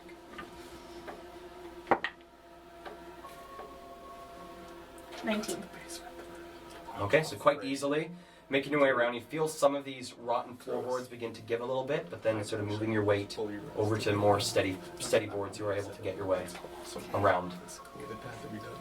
All right. Okay, and I go look into the room. That's what I'm doing, right? Yeah. Okay, then I go look into the room. Okay, and with Isla approaching this room, that is where we're going to take a break Okay. for tonight. So we'll see you guys in 15 minutes. Take this break to go pee, get a snack, like and follow us on Twitch and or YouTube. We'd really appreciate any of the support you guys can give us, and we'll see you guys in 15. See you in 15 minutes.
we are live. I just don't really like. Hello and welcome back to Dungeons and Drama Majors. We hope you guys had a great break. We definitely did. And we're picking things up right where we left them off in this mysterious farmhouse the party has found themselves within. So, Isla, coming into this room at the end of the hallway after circumnavigating this hole in the center of the hallway, give me a perception check. Give it to him. Nice. 23. 23. It's a whole lot. As you enter this room, you find yourself in what looks to be a kitchen. Oh. Looking around, as you come in, there is a sharp smell of rotten food. And as you look around, you can see bits and places where it looks like food was sort of haphazardly just placed along counters. And you can see little places where things have begun to decompose and decay. The sink looks to be filled, instead of with dishes, with scraps of bone and little bits from what looks to be small animals that were hunted. And that is what was used as a garbage, was this sink as a place to put the bones and other bits of carcass from looks to be rabbits and as well as some small birds. Besides that, that's sort of what you see at an initial glance. There is a ring of cabinets around the sort of through the three walls of the kitchen. There's also one window that is intact out into the backyard. Okay. Anything dangerous? No, a lot of little bones. I go up to the window. Okay. I see peering into the backyard. Peering into the backyard, the window is heavily clouded, and sort of reaching up to wipe away, you realize that there is a thick, probably about like half-inch layer of dust Oosh. on these windows as you push it by and sort of flick the dust away. Looking out into the back, it extends probably about 15, 20 feet until it reaches a small picket fence that has been broken in a number of places. And then beyond that, the wastes continue to extend as far as you can see. And there's no entrance to another room from this room, just back the hallway. From this, it's just back into the hallway, and then just off from the hallway looks like the back door that leads into this backyard. Hearing Ludi call out anything dangerous, I stop, freeze for a moment, look around, and I just want to listen into the hole. Okay, give me a perception check. 17. Listening into the hole, you hear very soft, sounds like small little skittering feet. What is it? I do this too. Rats? I think so. Nothing we're not used to. With my perception check, does any of the food look salvageable? Looking through it, it does not. And going through it to try and find anything salvageable, you find that although some of it looks to be preserves and various things that were kept in jars and such, a lot of it looks to be things that were sort of scavenged and just like thrown down. Like you find what looks to be like the half-eaten corpse of a squirrel, and you find bits of meat and scraps of food that doesn't look like a lot of it was necessarily either purchased or grown in the farm. Okay. I'll come back out. Okay. But like stay on the other side of the hole, I guess. Okay. And I'll speak in everyone's heads, but not out loud. There's just a lot of like little bodies in there. Not like people bodies, just like squirrels and rats and stuff. Look like people were eaten, but they're pretty decomposed, and I don't think anyone's been here in a while. Also, there's a lot of dust on that back window. Oh, but there's a backyard. There's a picket fence that's broken. Oh. I speak in a low tone. Well, there is something living below us. I suspect vermin. And if I was somebody squatting here, I would want to avoid the vermin and probably go somewhere else. How about we ascend? Okay. Do you think it's safe? To go up? Mm-hmm.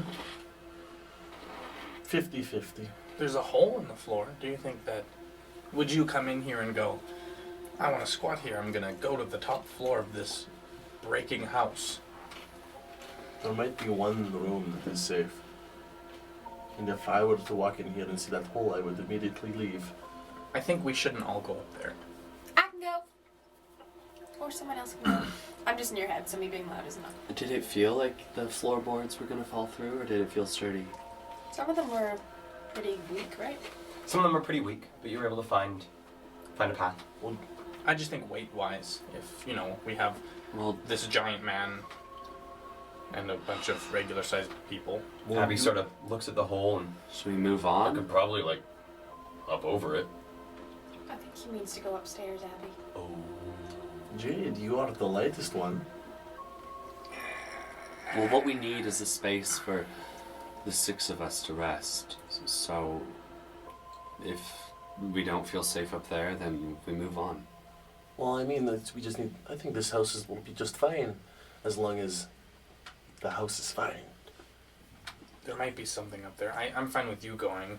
Okay, I'll go check. If Sorry. something goes bad, I'll shout down, Wah! Very good. Okay. There's another room? There's an There's upstairs. another floor.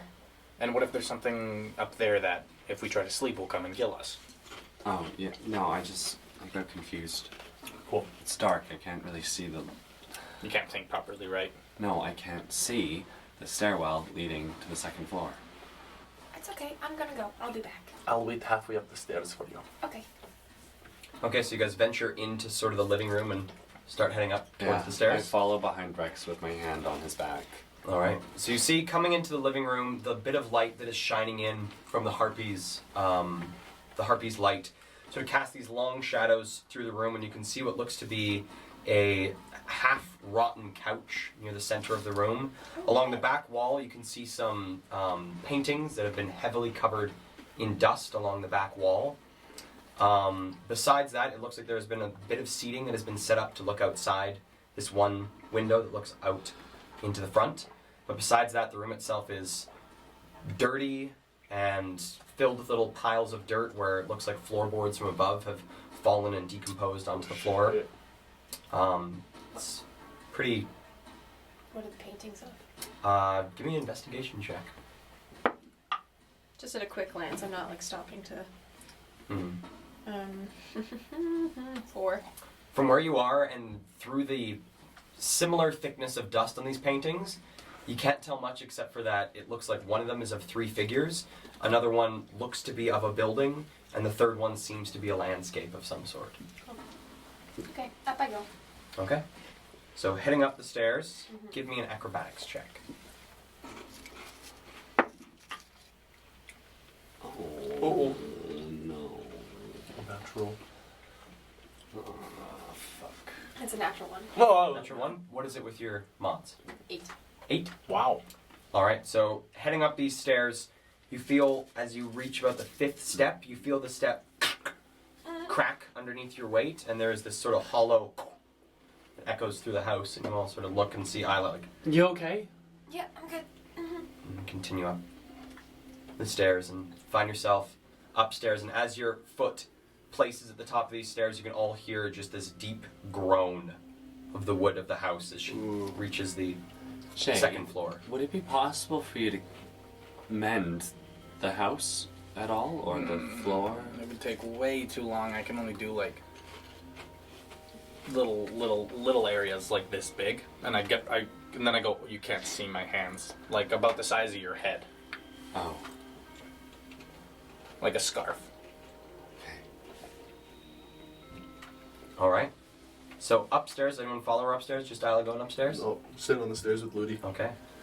Upstairs, Isla, you find yourself in a hallway. Immediately to your left, there's a window that looks off onto the left-hand side of the building. To your right, the hallway extends to a room with a door slightly ajar at the very end of the hallway, and 2 rooms branching off, slightly staggered from each other to the right and left along the hallway. I will walk to the end of the hallway first and go into the room with the half-closed door. Half-closed door. Alright. Walking into this room, every step you take, you can feel the... Can I stealth? Sure. Give me a stealth check. Oh my god. I have been rolling under 8 Almost every time I roll That tonight. was like me last session. I got all those 2s in a row. Mm. I thought you were gonna say for my entire career. Yeah, well, that too. It's 10. 10? Alright. So, you're trying your best to be quiet, but this floor is not helping you. Every other step lets out this deep groan that sort of echoes through the hallway. I'm usually But really after good at some this. sneaking, and you find yourself walking along this long, matted carpet that looks to have, at one point, had a very beautiful pattern stitched through it, but is now fallen to bits of rot and tearing through the fabric itself. And as you step, every footfall in the fabric sort of displaces it slightly from the greater thing. You can feel that this is pretty well rotted all the way through the fabric of this carpet. Making your way to the end of the hallway, press a hand on the door, and the door creaks open, and you find yourself looking into a white tiled bathroom. It is decently big. It stretches out probably about 6 feet ahead of you before reaching a semicircular tub built into the right-hand wall. Immediately to your left, there's a sink and a mirror that is again covered in a very thick layer of dust. And this room, as you open the door and the air sort of flows out of it, reeks of death. I walk in. Okay. Walking in and looking through the room, you see in the bathtub is a corpse of something you have never seen before. It is a creature with this weirdly leathery skin, a long, elongated face, what looks to be long, sharp teeth protruding out from its top jaw. What looks to be the lower half of it has been eaten away to just the bone, and you can see these sort of twisted white bones that, as it nears the feet, sort of end in these 5 claws at the end of each foot.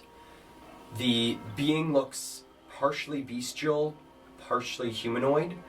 See, it wears this quite nice cloak. Looks like something that it, probably judging by the rest of what it is wearing, stole off of something, and is not something that it initially owned.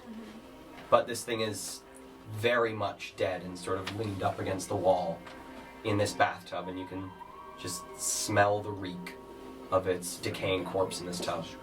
How long does it look like it's been dead? Give me either a medicine or survival check. 17. Looking at it and judging by the smell, this thing's probably been dead a couple weeks. Okay. I walk over to the sink and just try to turn it on. Alright. Turning it on, give me a strength check, as you try to turn it, you feel the rust that has formed. That's a 5. 5. As you twist, you can't get the faucet to move. Okay. Wow. I'm just gonna oh, well. Does the corpse have any, weapons or anything on it? No, besides this rather nice cloak that it's wearing, doesn't appear to have any weapons on it. Okay. I will just back out and go to the room on the right side of the hallway. Okay. So going back down the hallway a bit, you all hear the sort of creaking on the floor once again as she sort of makes her way further down the hallway. And opening the door into this room, there is a waft of frigid air that emanates from this room as you open the door. And looking in, you find the decaying remains of what looks to be a child's bedroom. Wait, sorry, I have a question about the corpse from the other room. Mm-hmm. Was it clear how he died? You can try and figure it out. It wasn't clear necessarily by your initial Can we glance say at it. that I looked at that? Sure, give me a medicine check. Below 8. 5. Oh, how are you this It- unlucky? It looks like whatever happened to its legs was part of how it died. It's hard to tell How you roll. what sort of ate away at its legs. Okay, cool. Child's bedroom. So a child's bedroom, it is freezing cold, and as you look around the room, bits and places where the wallpaper has begun to peel off the walls, you see this sort of dark black growths sort of around the room. Oh no. Okay. How's And it going? standing there, Isla? you begin to see your breath in the air. Okay, cold in here. Are there blankets on the bed? There are. I take them. Okay. Is everything all right up there? Can I ping him? Yes, you can. Okay, then I just speak in your head and go, yeah, I'm fine. I haven't searched all the rooms yet though, so let's shh. But everything is good. So let's. And then I back out of the kids' room Okay. and into the one across the hall. Okay. So heading back up the hall, you guys again downstairs hear the of her feet going along the hallway. And opening up this door into this next room, you feel a very similar waft of frigid air. And coming into this room, you find yourself in what looks like a master bedroom with a large window that looks out onto the back side of the house. And this room is more than the last room, dominated by these large, sort of dark-colored growths around the room. Okay. Oh boy. Are there like bedside tables or anything? Drawers, dresser drawers? In this room, yes. Some of them have been sort of slightly covered by this weird growth throughout the room. I'm just gonna try to peek into any drawers or anything and see what I find. All right.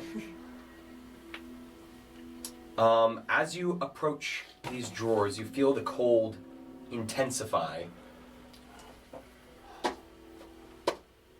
And it becomes suddenly incredibly cold, and you feel almost frostbite along the right-hand side of your arm as you reach towards this bedside table. And you take 7 points of cold damage.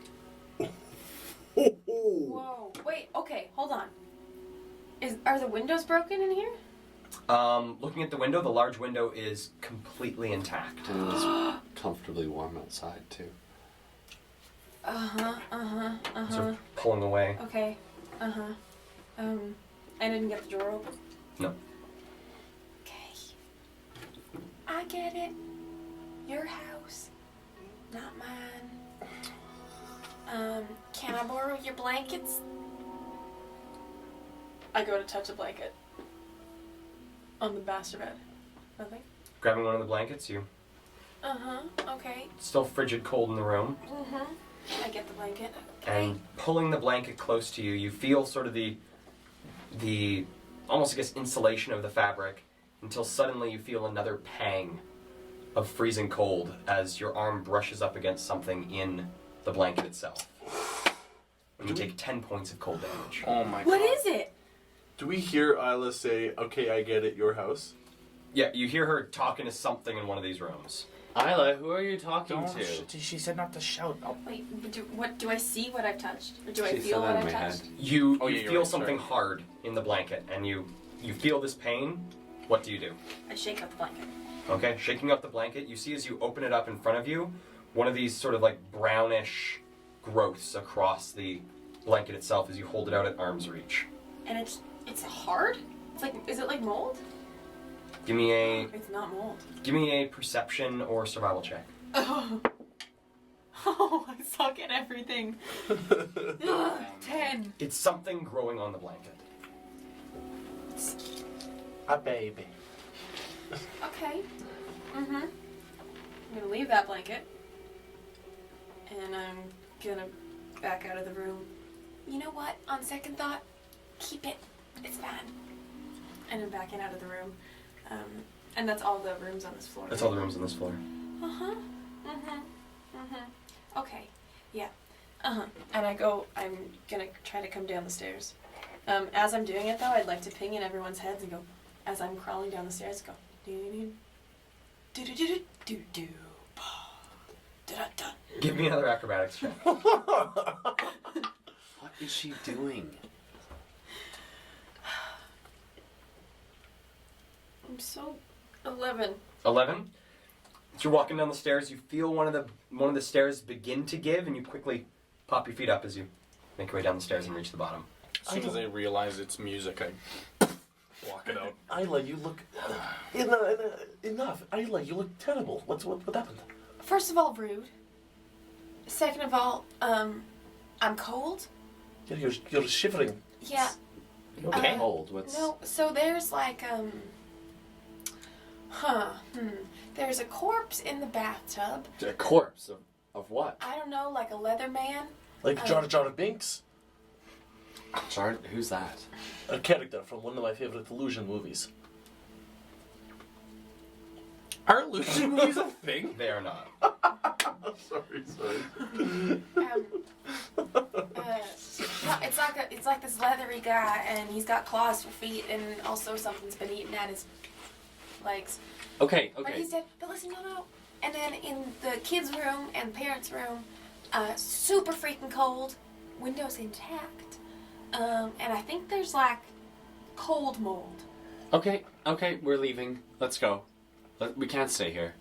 Well, Well, you can stay on the main floor. yeah, but And there's also the basement.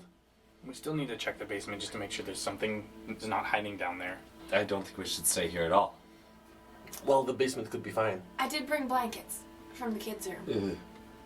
Those look disgusting. Well, I thought that those of you who were complaining about not having bags would like a blanket. I would like a blanket. Maybe not from a cold mold room. Well, this blanket doesn't have cold mold on it, just the other one did. Oh, yes, I'm a little hurt. Then Your arms don't look the greatest right now. They look, She has almost like frost burns they, up her arms. you look really like rashed. Kale, can I use wholeness of body on anyone other than myself? Has to just be yourself. Maybe you should keep them for now. Wrap yourself up. The blanket? Yeah. Okay. Wrap myself up in the blanket. Okay.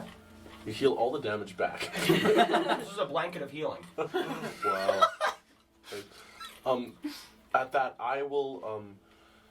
I'm gonna go back to the hole in the floor, and I just want to try to see how far the drop is into the basement. Okay. How far is your dark vision? 120 feet. I Ooh, believe. woof. Okay. Yeah. Give me a perception check looking down into the hole. Okay. Ooh. Looking down into the hole, you peer into sort of just this like wash of gray as you look down into the darkness, and you can just make out what looks to be a pit that has been dug out just underneath this hole. Besides that, you can't make anything else out in the cellar, but it looks like a pit has been dug out below the hole. Okay. Oh. I step back a bit. Also, I don't think it's rats down there. It might be something bigger. Because I really don't think it's rats that ate his feet off up there like that. His feet were gone. What? Well, not entirely. I saw they were claws, but they were pretty darn gnawed Well, at. I Okay, can we just leave this house then? It's clearly not a viable option. Not a chance. What? My curiosity has the best of me. Rex, let's go. I walk out of the house. I walk out of the house as well, and I go around to the cellar door on the side. Okay.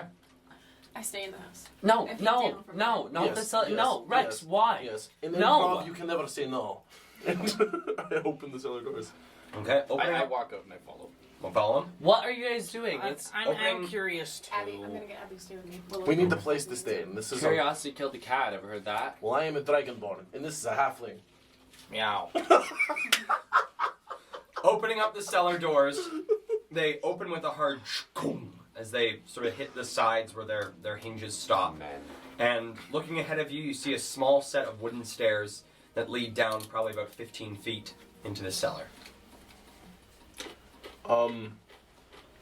At first glance, do I see any movement, particularly rats? First glance, you don't see any scurrying. No. Okay. You guys, can we please just leave? We're not gonna stay here overnight, and we don't have much time to find a safe place to rest before she wakes This might up. be the only place we can find. There might We're be not no- staying here. Why do you get to make that decision? If Yeah, it's you safe- can't There's just. a dead corpse upstairs. There's creepy cold Are you really so afraid of that? It doesn't seem like a very nice place for her to wake up in. Well, we are fugitives. And so is she. I'm sure it would be better to be outside. Part of me just kind of wants to do this because every time I try to do anything, you just go, "Oh no, no! Listen, you have no choice now." That's what you did when I woke up, and I felt like I was getting poked with thousands of needles all over my body. You told me to stop being a baby, and you said I have no choice. So I do have a choice now. I want to look in this basement with Rex because I'm curious. I had you my Well, you're brother both agree. idiots. Oh, this is big. It's actually not. Oh, feels It's big. like the size of a dragoon, It's right? like about the size of a dragoon. A little bit bigger than a dragoon. But it's like really heavy because all the I'll parts. show inside. you my strap, which is just a tiny I'm in little the house derringer back. tucked in. I got a little holster. A little holster for his derringer. Only one shot. Okay, Use it wisely. will do. And then also I'm in a bus. Gus. And then I'll Wonder guess. Are you walking down the stairs? Idiots! moving Okay. down, I'll swing my barrel in a sweeping motion across the room and see what I can see. Okay. So Abby, coming you coming coming? down. Abby's Isla told me to stay here with her. Come on, Abby. You know you want to.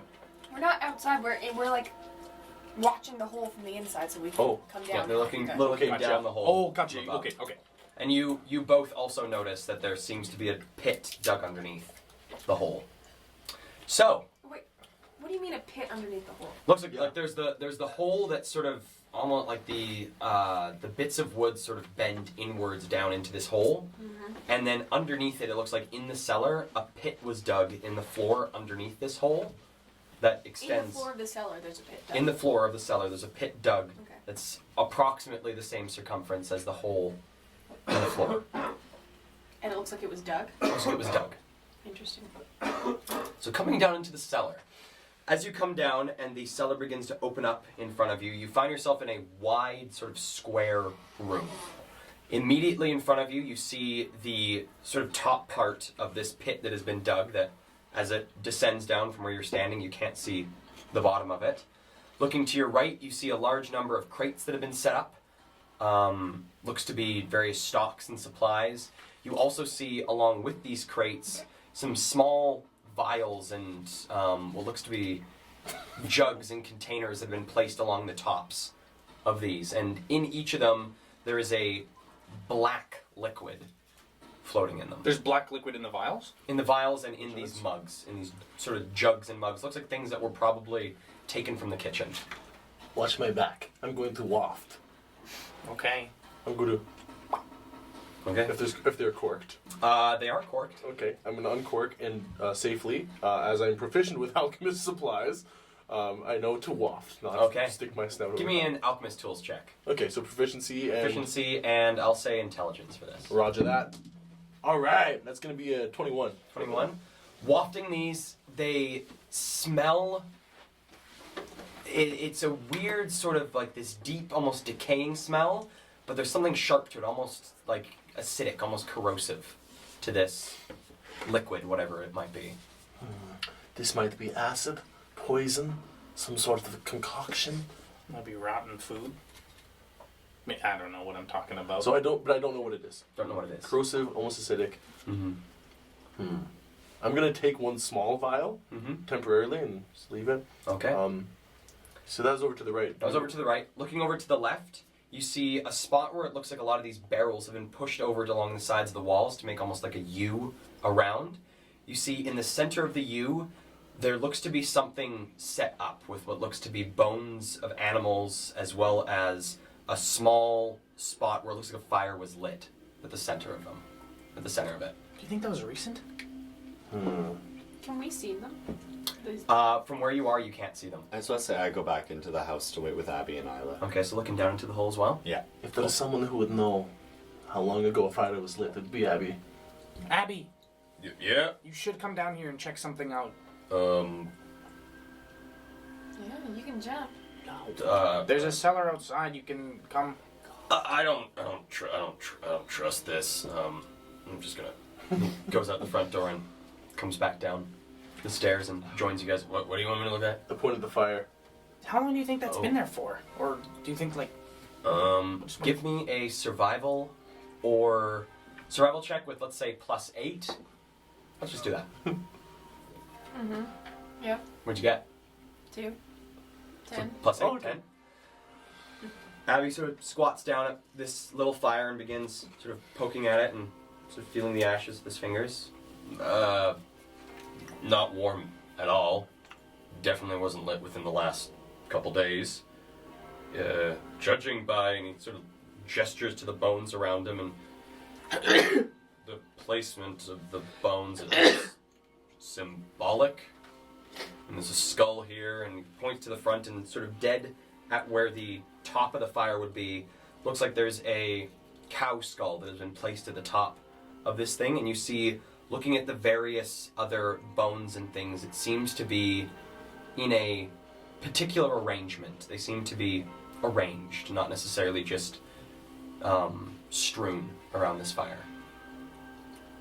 Well, I don't know how comfortable a drow would be being interrogated in front of all of this. Not at all. Maybe the main floor? You also see, so to the right, to the left, dead ahead of you, there is a small little opening that then leads sort of into what looks to be a deeper room of the cellar itself. No shit. Well, Abby? we are kittens. Meow. I'll go first. Okay, and you guys go around the hole that's sort of in the center of the room. The hole. I'm gonna look down as we pass by him. Okay, give me a perception check. My best thing. 4. Looking down into the hole, it extends about 15 feet down. You can't really make out anything special about it, but it's a pit that's been dug 15 feet deep. Guys, this pit, it goes 15 feet down. I don't know what the hell it was for. I listened into the last hole. Today I will smell in this one. Okay, give me a perception check. What's that? Natural 20. Smelling into the hole, you recognize something in the scent. You recognize something that smells very similar to those vials that you just smelled. Something sort of corrosive, almost acidic. I swish it about. Look down. It's this stuff. This stuff is down there. Good thing we didn't jump in. Seriously.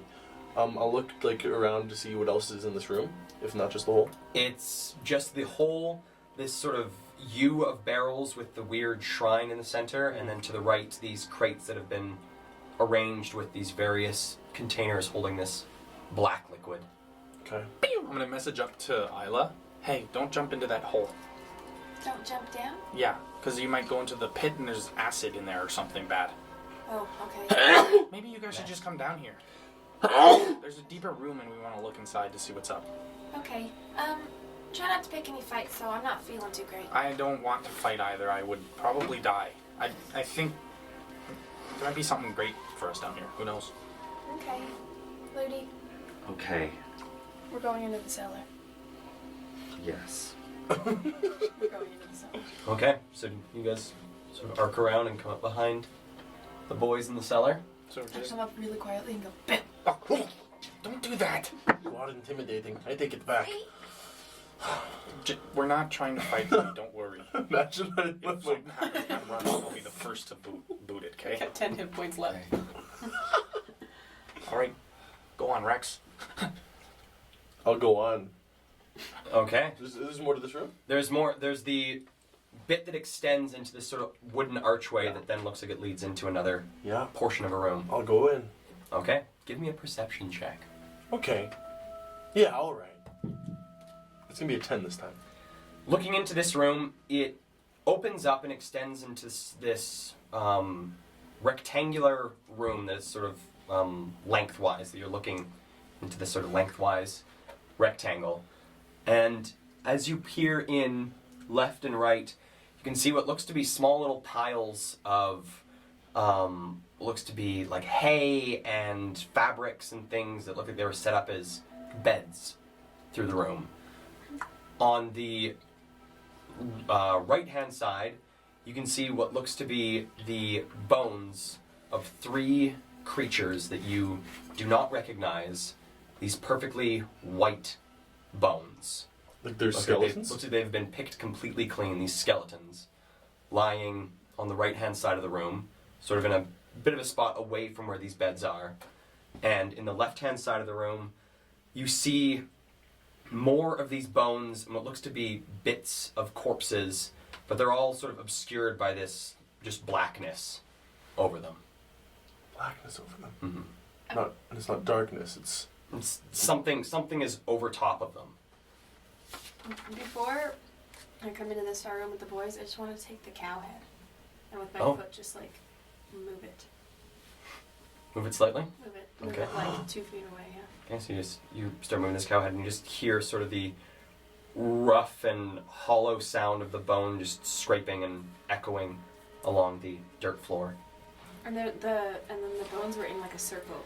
The bones are, they're almost in a circle around this. And then I'll just take my foot and I'll just break the circle at one point by scattering Okay. it. And then I'll follow it. Hearing the shifting of bones, I stop for a moment and I don't move an inch and seeing Isla rejoin.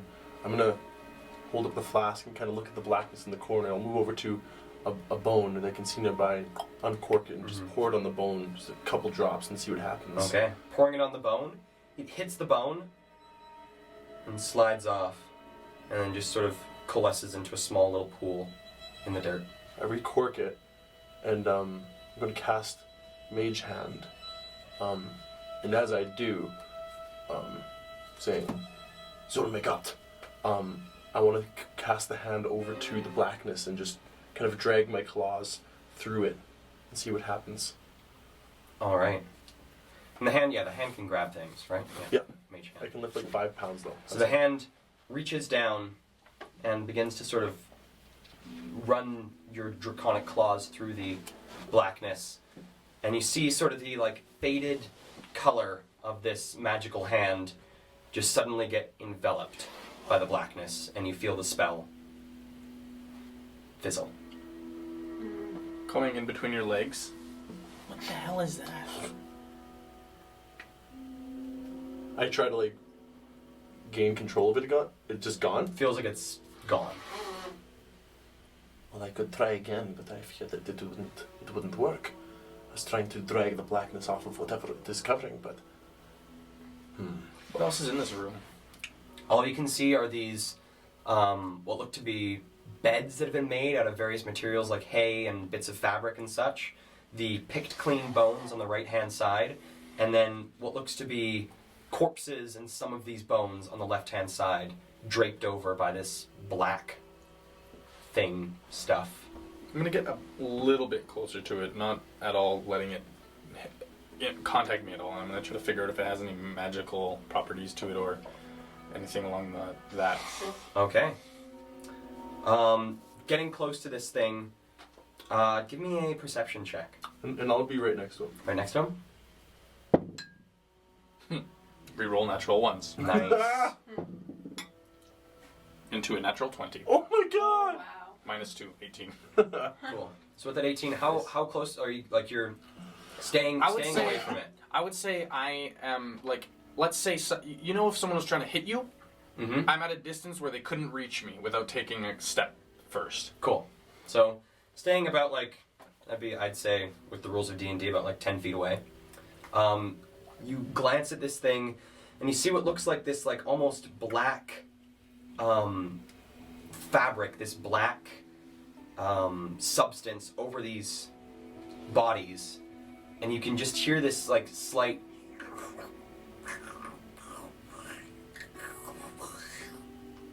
sort of sucking sound. Do I know anything about oozes or anything along those lines? Give me a history or survival check. Knowing also that I've spent a lot of time in the sewers. Yeah. History or survival. 5. You know a lot about certain types of oozes that will often pretend to be stone and often feed off of metal. You've never known anything to like feed off of corpses. Okay. I don't know what the hell that thing is. And it's draped over corpses right now? Yes. Are they covered in flesh?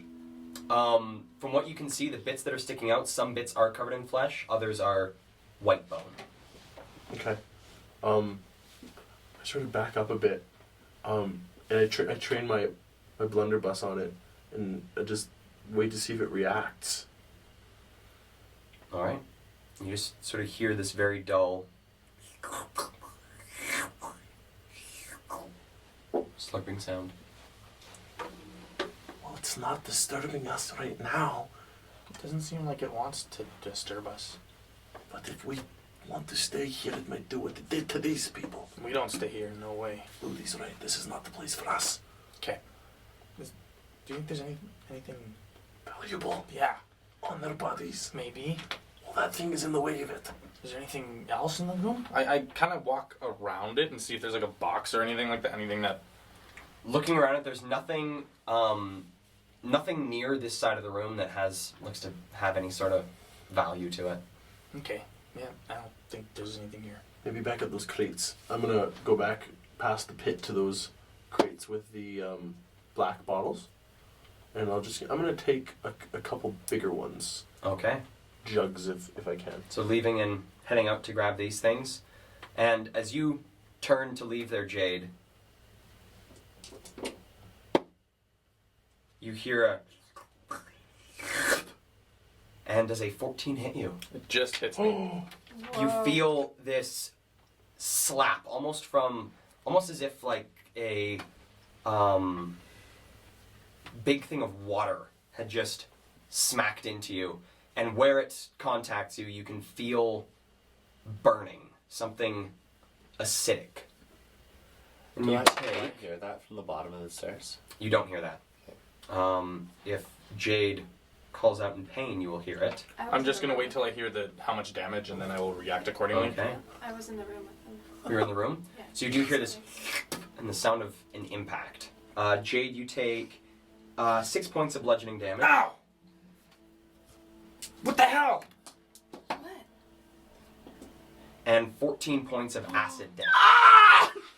Oh! In addition, are you wearing armor? I am. Are you wearing leather armor? I think I am. I don't have it written down, but yes, I Can sword? No, I'm not wearing any armor Not wearing any armor? at all. Yeah, It's just me and my dex. On your decks. So you feel this, and you feel the acid begin to burn through the flesh on your arm. And I'm gonna need everyone to roll for initiative. Oh my boy. god, yeah, we're Should gonna I roll have for Abby too? I would roll for Abby, yes. for Babby. Sorry, Abby. Ooh. Come on, music.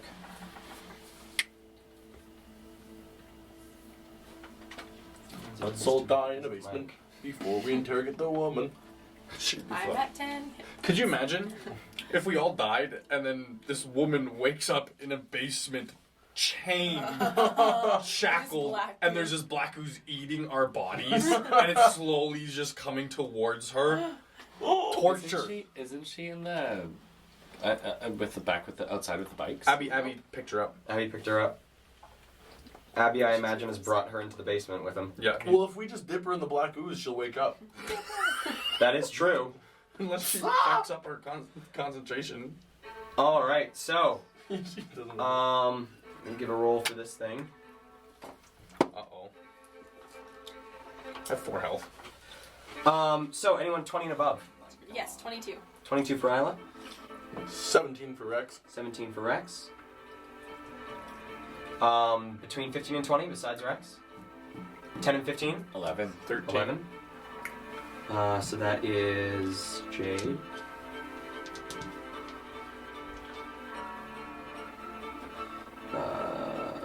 Booty. And then Abby. Abby has a 6. Abby. Oh, Abby. Sorry, Ben. Okay, so Isla, starting with you, you hear Jade cry out in pain as something impacts him. What would you like to do?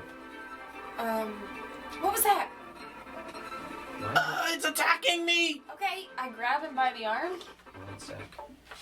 and I just try to pull him out of the room Okay. as I'm going. 1 sec, sorry, having some weird technical difficulties here.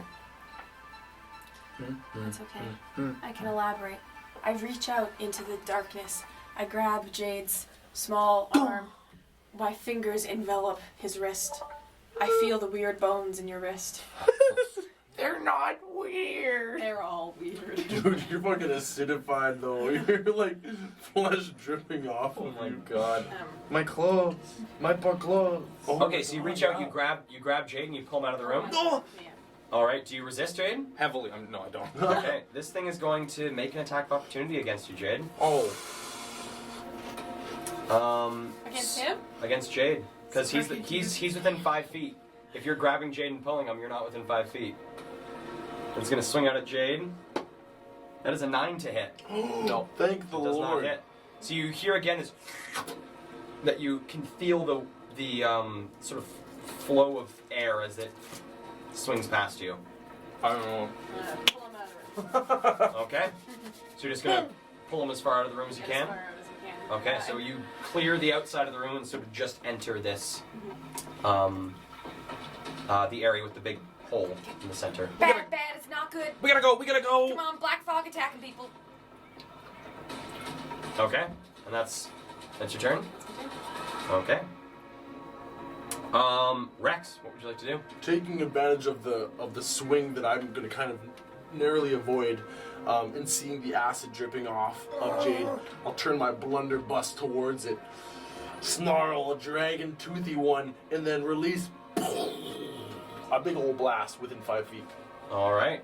Give me a attack roll with advantage against that thing. Kaboom! All right, that's massive. 26. 26 hits. All right, so that's a 2d10. That's an 8 and a 2. That's going to be 11 points of damage. All right. So firing into this thing, you hear this like sickly sound of bullets sort of almost going through, almost like a putty. And they go, and you just hear. After I fire, I'm moving back as I hold my hand up to reload another shot. But I'll move like my full movement away from them. From Okay. it. With that, cool. That is your go, Jade. What would you like to do? I would like to run away Okay. as fast and as far as I can go. So I would like So to run book it out 50 of the feet. cellar. All right. So 50 feet does get you out of the cellar. So you book it up the stairs. Get and out of there, the cellar. guys! That thing hurts. What's as he passes me? Can I just say, "What's going on?" There's a thing, a bad thing, and I leave. Rex. All right. So Are you? I'm Rex. at the bottom of the stairs. I didn't follow. I didn't go on. I went 30 feet away from You're it. 30 feet away from it. It's going to sort of start like Gotta get you out can of see here. these Black Fog almost attacking. tendrils of it just sort of like lash out and pull itself Imagine. almost along the floor as a tendril hits the ground. So I think You know can see where- its whole form begin to like ooze along this tendril as another one. And it oozes along this tendril and makes its way to you, and you see this mass just begin to spread out along the floor. The only way around it is now to go the entire circumference of this thing. It has almost taken up this entire area of the room. There's only like a small little 5-foot area on the far side of the room to get around this thing, to get through the room without just walking through it. Okay. As it begins to sort of like pull itself up. And you can see these tendrils begin to sort of like whip and lash on. Okay. And with that, we then jump to Ludi. I can't see. Can I see how far away Rex is from me? Probably not at all. Hey? You can't. Rex is also in a room beyond you and out of your sight, so you can't see Rex at all. You saw where Jade came running from, but besides that, I heard a blast too. I'm just waiting for Rex, come on! We need to let's get out of here. I'm gonna stay at the door. I'm not leaving until I see Rex. But I'm gonna slowly, like tentatively, start making my way into the room. My eyes glued to the ground, and then glancing up, trying to see where he is. What? Are you close? okay. Abby, what would Abby like to do? Abby is currently holding the drow woman. Abby would like to run, I think. Okay. I think this is not a fight we're fighting, right? I don't think so. No, I think Abby will just run. Based All on right. you're at 10, I'm at 4. Yeah. I'm tapped. Yeah, no. So Abby Drow woman in hands. comes up the stairs. Yes, yeah. All right. With that, we jump back to Isla. Great, I will run too. Okay. So book it out of it. You are able to, with your full movement, get out of the basement. Rex. Yeah, it is Rex. Rex. Noticing it like encroaching all around me, not exactly sure what to kill.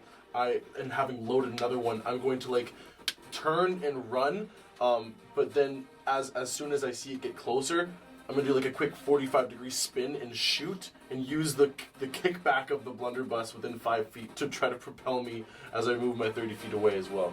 Okay, so you're going around it and then firing to try and. Can I jump over it? Is that a possibility?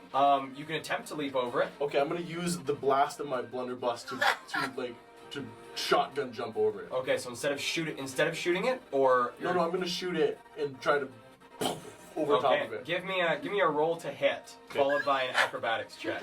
Also, Scout from. yeah, from TF2. TF2. Am I within 5 feet still? You're still within 5 feet of it. I'm gonna use bonus action to Hexblade Curse it as well. Okay. Just in case. You don't get a heartbeat. No heartbeat.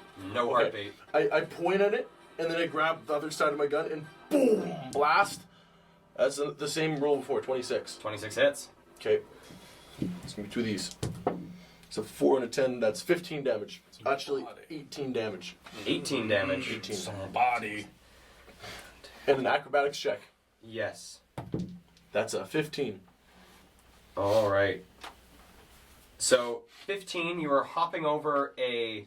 Let me just double check. We're fighting shadows. We are shadows. It's all a dream. What It's is all your absolutely a dream. what is your strength score? My dream. My strength score is 10. All right. still on So the you were able to clear this thing. Okay, yeah, I hop right over it, and then I kind of like look back to see if it's like about to hit me, and even if it is, I'm just gonna keep moving my 30 feet. All right. So it will take the attack of opportunity against you. Okay, so I see that lash coming out. I kind of grit my teeth in preparation. That is a 16 to hit. Absolutely hits. Okay. Yeah. So you take. Ooh. That is 9 points of bludgeoning damage. Okay. Is max with the bludgeoning.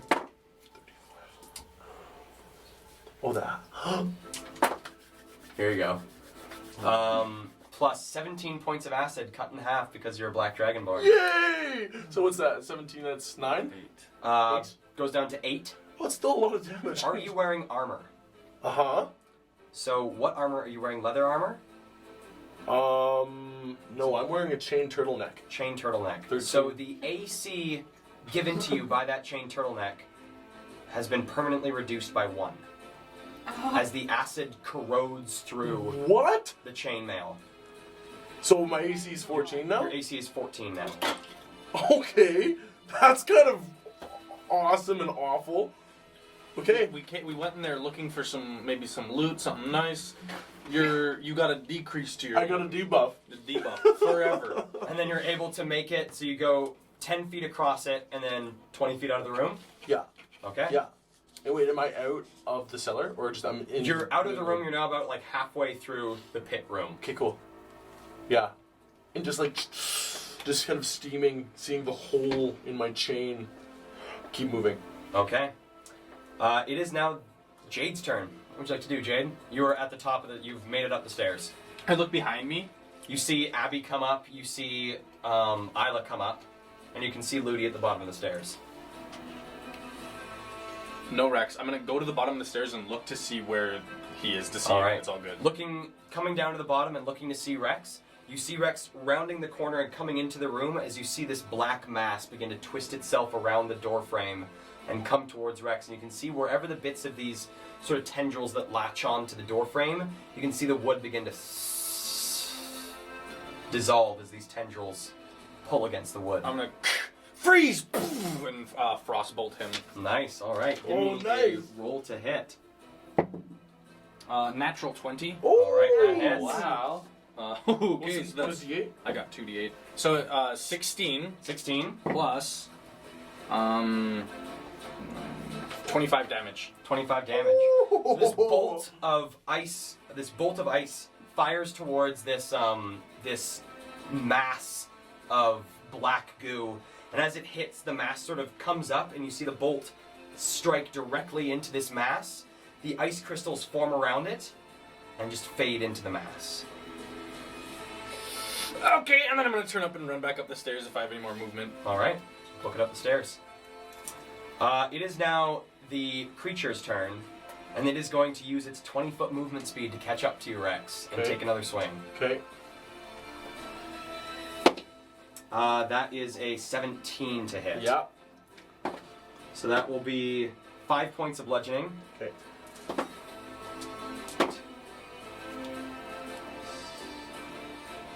Plus 20 cut down to 10 acid damage. Thank. And your AC is reduced by another 1. Oh my God. Okay. Okay. Okay. Okay. Okay. I'm just going to check with chain. How much does that chainmail add to your AC, It Jackson? gives me 13 plus a maximum of 2 for my Okay, dex. so if just a heads up with the ability of this thing, if it takes one more hit, The armor is destroyed. the armor's destroyed. Right, because it's at. Because once it gets reduced, if it reduces its AC to 10, the armor is destroyed. Okay. Oh my god. This is crazy. Okay. Okay, and so that is its turn. It lashes out.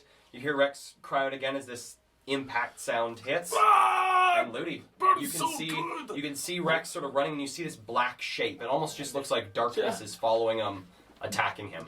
Rex! And I'm gonna slowly start making my way over to him and reaching my. I don't know. I'm being an idiot. I'm reaching my hand towards you, trying to grab your hand so we can run out together.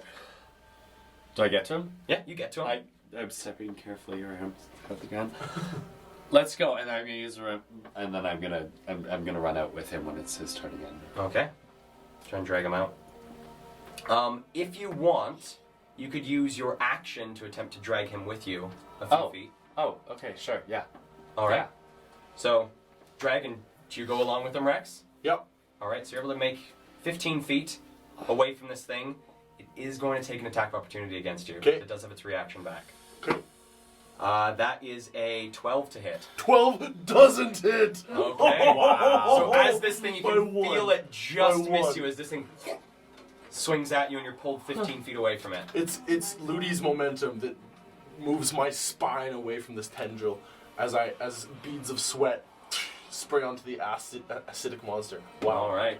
With that, we then jump to Abby. Abby at the top of the stairs. Butthole went from this to that real I quick. don't know. Abby. I mean, we need to get out of here. I don't know what he would do other than. Where are you guys? We're approaching the stairs. They're approaching the stairs. They're pretty well at this point at the bottom of the stairs.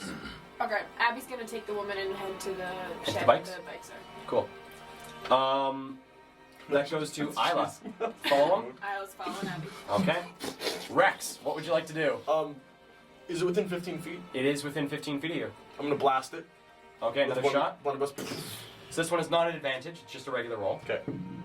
Oh, you bastard! It's almost 19, which would have been a crit. Instead, it's gonna be a 12. 12 hits. Oh, Go ahead and roll for damage. I don't know. This thing has one of the lowest ACs I've ever seen. Wait, really? Okay, so that's a. It's just everywhere. Well, yeah, Yeah, I because guess its it's dex mod is -3. Oh, wow. Has Oh. a crap dex mod. That's an 11 damage. 11 damage. And it's bludgeoning damage, right? Yeah, bludgeoning. However, I do have improved packed weapons, so they are. It's essentially Magical. Magical. Awesome. Overcomes resistances from bludgeoning, piercing, slashing. Okay, so you take a shot at this thing and you hear again like the hissing of the bullets as they disintegrate into this creature. Yeah, and then I'll just I'll give Ludi such an embracing wrap around his midsection as I'll move with him up the stairs and away. And then can I get 15? How many feet away is the top of the stairs? Top of the stairs is probably about like another. I think I said 15. Yeah, 15 feet away. Okay, so I'm gonna use 15 feet to move up and use my item interaction to close one of the. I'm imagining there's 2 doors. Yep, 2 doors. I'm gonna close one of the doors. Okay. Could I close the other door? Yeah, when it is your turn. So I leave a door open for Ludi. Okay. Yeah. So heading up the stairs, you get up to the top of the stairs, close the one. You see Ludi at the bottom of the stairs. Reach your hand out towards him, and it is now the acid thing's turn. And Ludi, you hear in the dark as you turn and see Rex run, motion for you to come, gives you a little bit of a tug as he closes one of the doors above. You can hear in the darkness.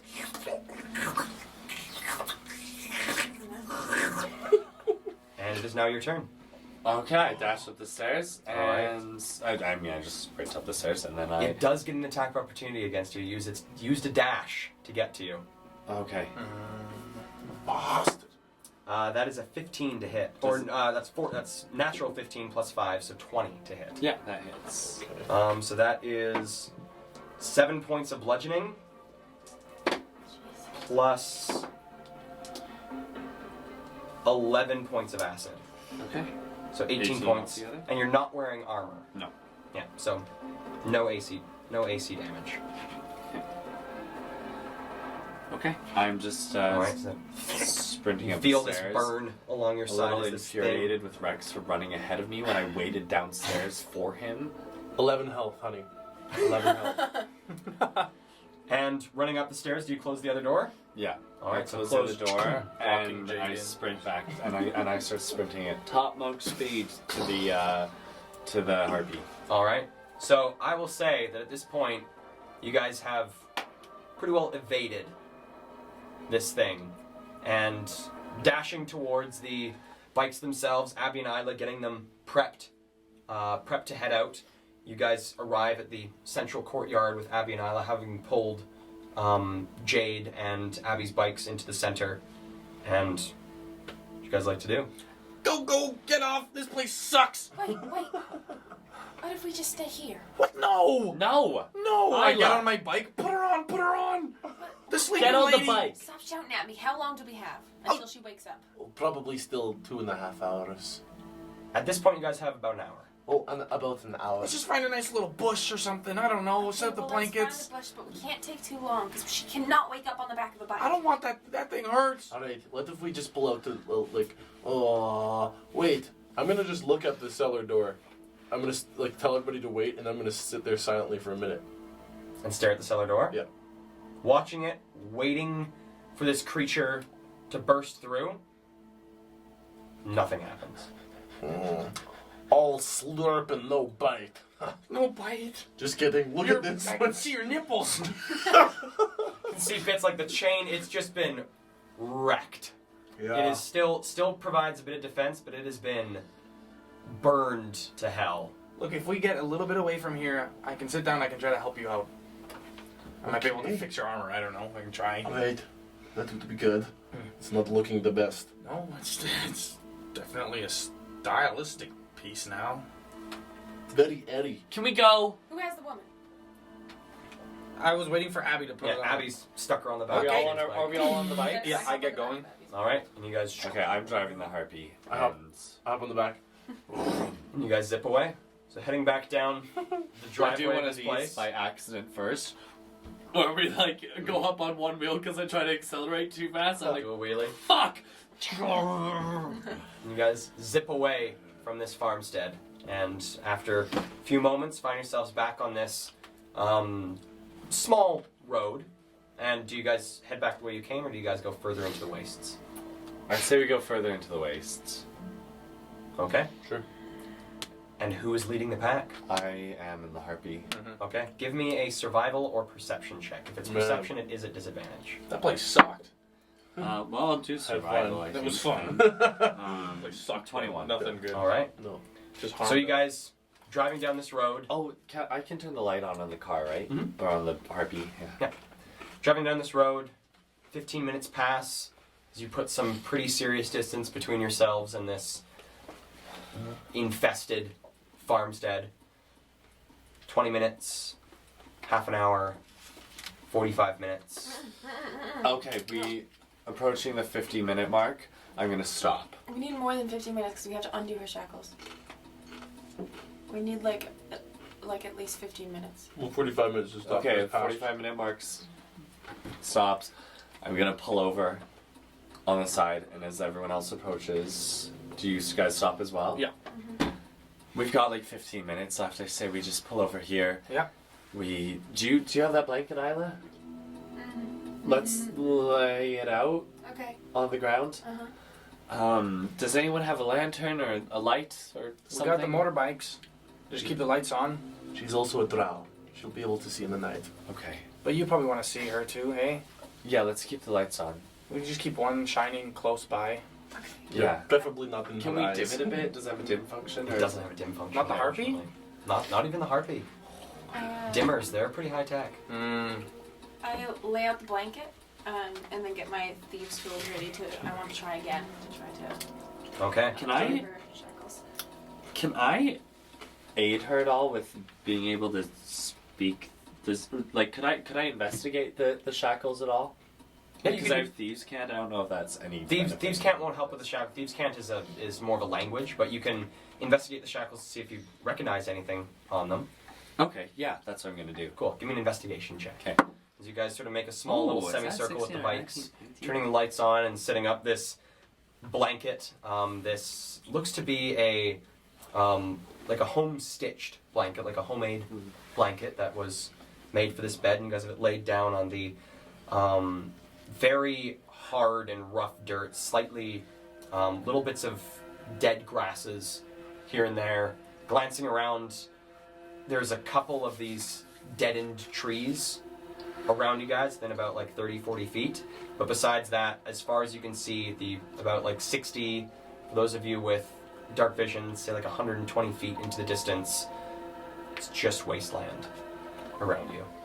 I rolled an awkward 20. All Is right. that the right way to say that? Awkward Yeah, 20? awkward 20. Awkward 20. For that, but I just want to say that as I go to kneel down to investigate this stuff, or the shackles on her, I call over my shoulder to Rex. Rex, don't forget to transform. And then I unwrap the scarf from off of my head. I tuck it into my pocket. I rub my hands together like this. I spread the warmth across my face and through my hair, and for just a brief second, I flash a goldish opalescent all throughout my skin, and I heal. Nice. And I heal body.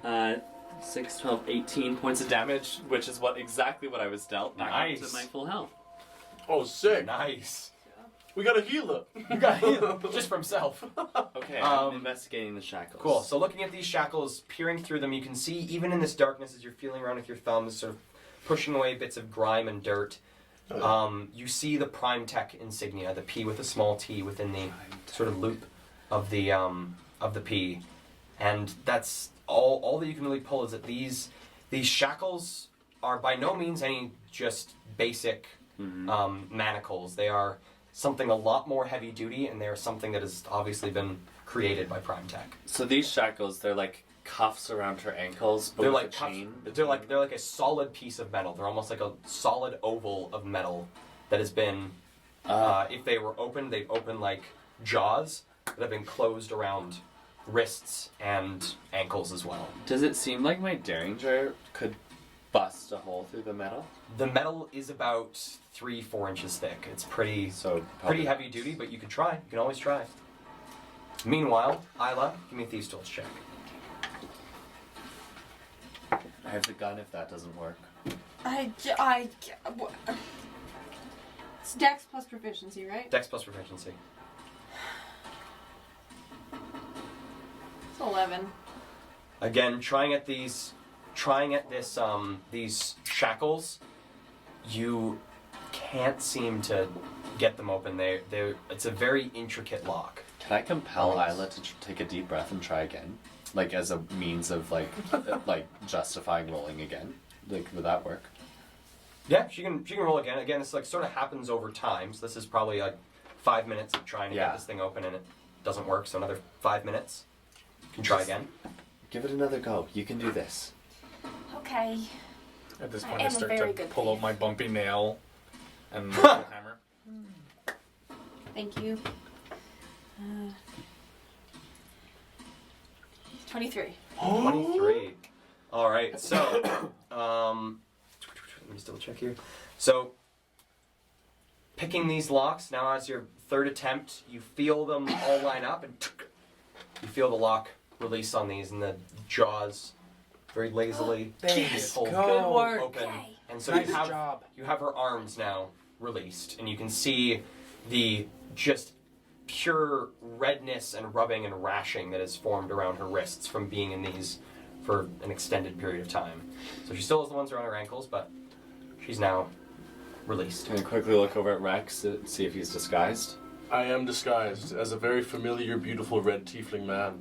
Nice. And I say, "Hello there, everybody. Want to see a cool trick? It involves this." And I'm going to dig a small hole in the. Is it sand? Or is it dirt? It's very dry dirt. It's sort of badlands. This very silty dirt. I'm gonna crack the earth and with my Yep. dragon claws, sort of create a small little basin of dirt. And I'm going to use my my expenditure of acid breath, and I'm going to fill the hole and say, "If you want, you could dip the manacles into the acid."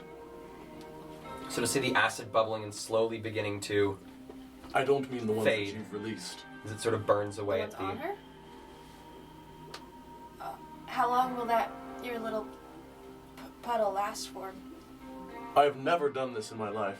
I have no clue. Judging by the speed at which the puddle is slowly dissipating, probably the better part of about 30 seconds. Why don't Okay, you just I'll grab- blow it onto the I'll grab- shackles themselves? I'll grab Because just her feet's there.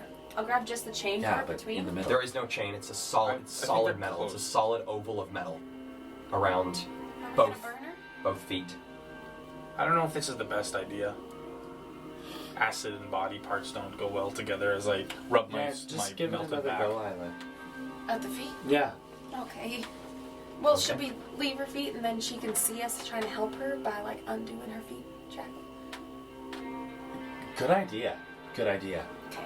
Maybe we should back up a bit so she doesn't wake up and we're all like, hey. Yeah, absolutely. Oh! And we should, are we positioned so that the light, oh wait, never mind, she can see the dark. The lights are like you have yourselves set up with like a semicircle of these lights all facing in, sort of casting your shadows long, deep into the wastes themselves. Yeah. I think we should point the bikes just facing away so that the light isn't pointed at us. Is it Okay. just because that's very interrogating and glaring? So just to have the light facing outward, but you still get So the you sort of residual get like light. the dim backlight instead of the full bright frontal. Cool. I think we should all put or glance around the group. Does anyone have their guns out or their weapons visible? I gave you back your blender. Abby doesn't have a whole lot of place to hide his. Just put it behind the bike. Yeah, Abby. Okay. Puts his weapons down, takes his shield off. You're so good at mimicking Abby. It's amazing. I have a quick question. Was it a copper or bronze dragonborn I saw on the third cell on the maelstrom? It was let me pull it up here, a copper dragonborn. Do copper breathe acid? Is that bronze? I think it's bronze. In this, I saw a copper one. Is it? Yeah, you saw a copper one. Okay, I'm just gonna fill in the hole, let the acid evaporate, and I'm going to disguise myself as that dragonborn. Copper is acid. Copper is acid, They're so this acid. is a copper one? Yeah. Okay. I'm going to disguise myself as that copper dragonborn. I'm going to not have any manacles on, but I'm going to, have the rubbing visible on my wrists and on my ankles. I'm going to say, who I am now is not who I was before, obviously. This is another captive who's on the boat. Potentially, if they see that another person was here, she might want to give information quicker.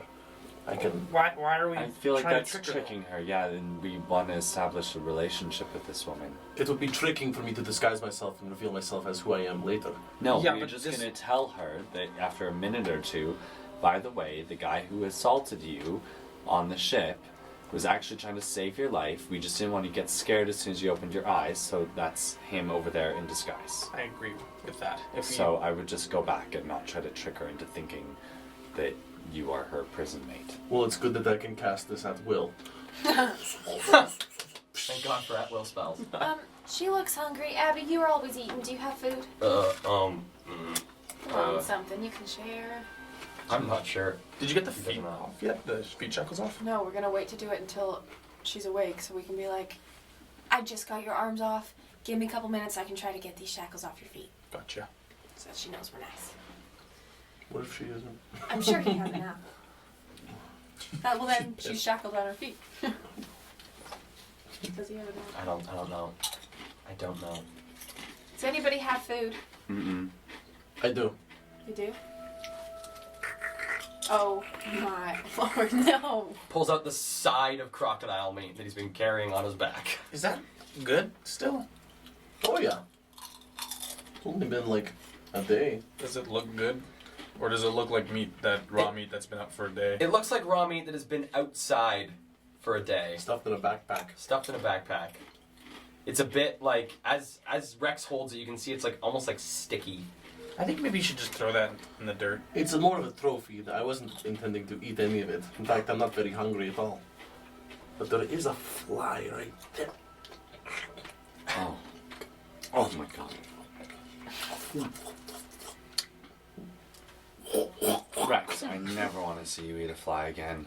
And just then you start to see the drow woman's breath start to sort of pick up a bit.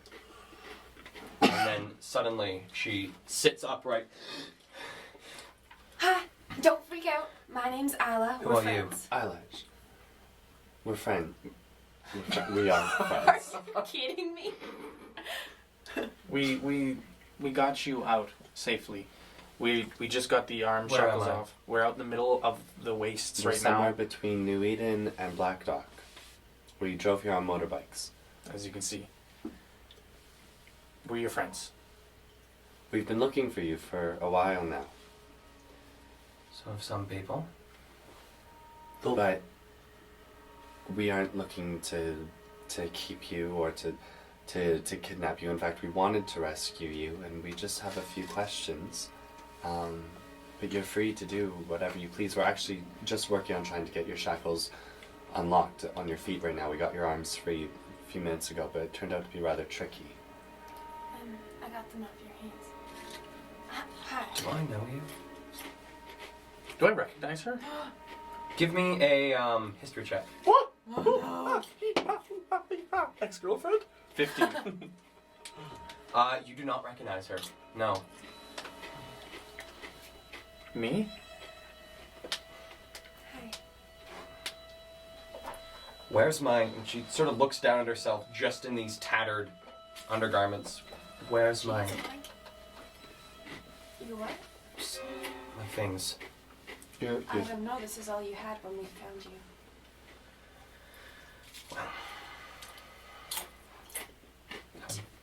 How did you get me off the boat? Well, do you remember a man, a dragonborn man who came into your cell when you were on the boat? Yes, it was the last thing I saw before I was unconscious.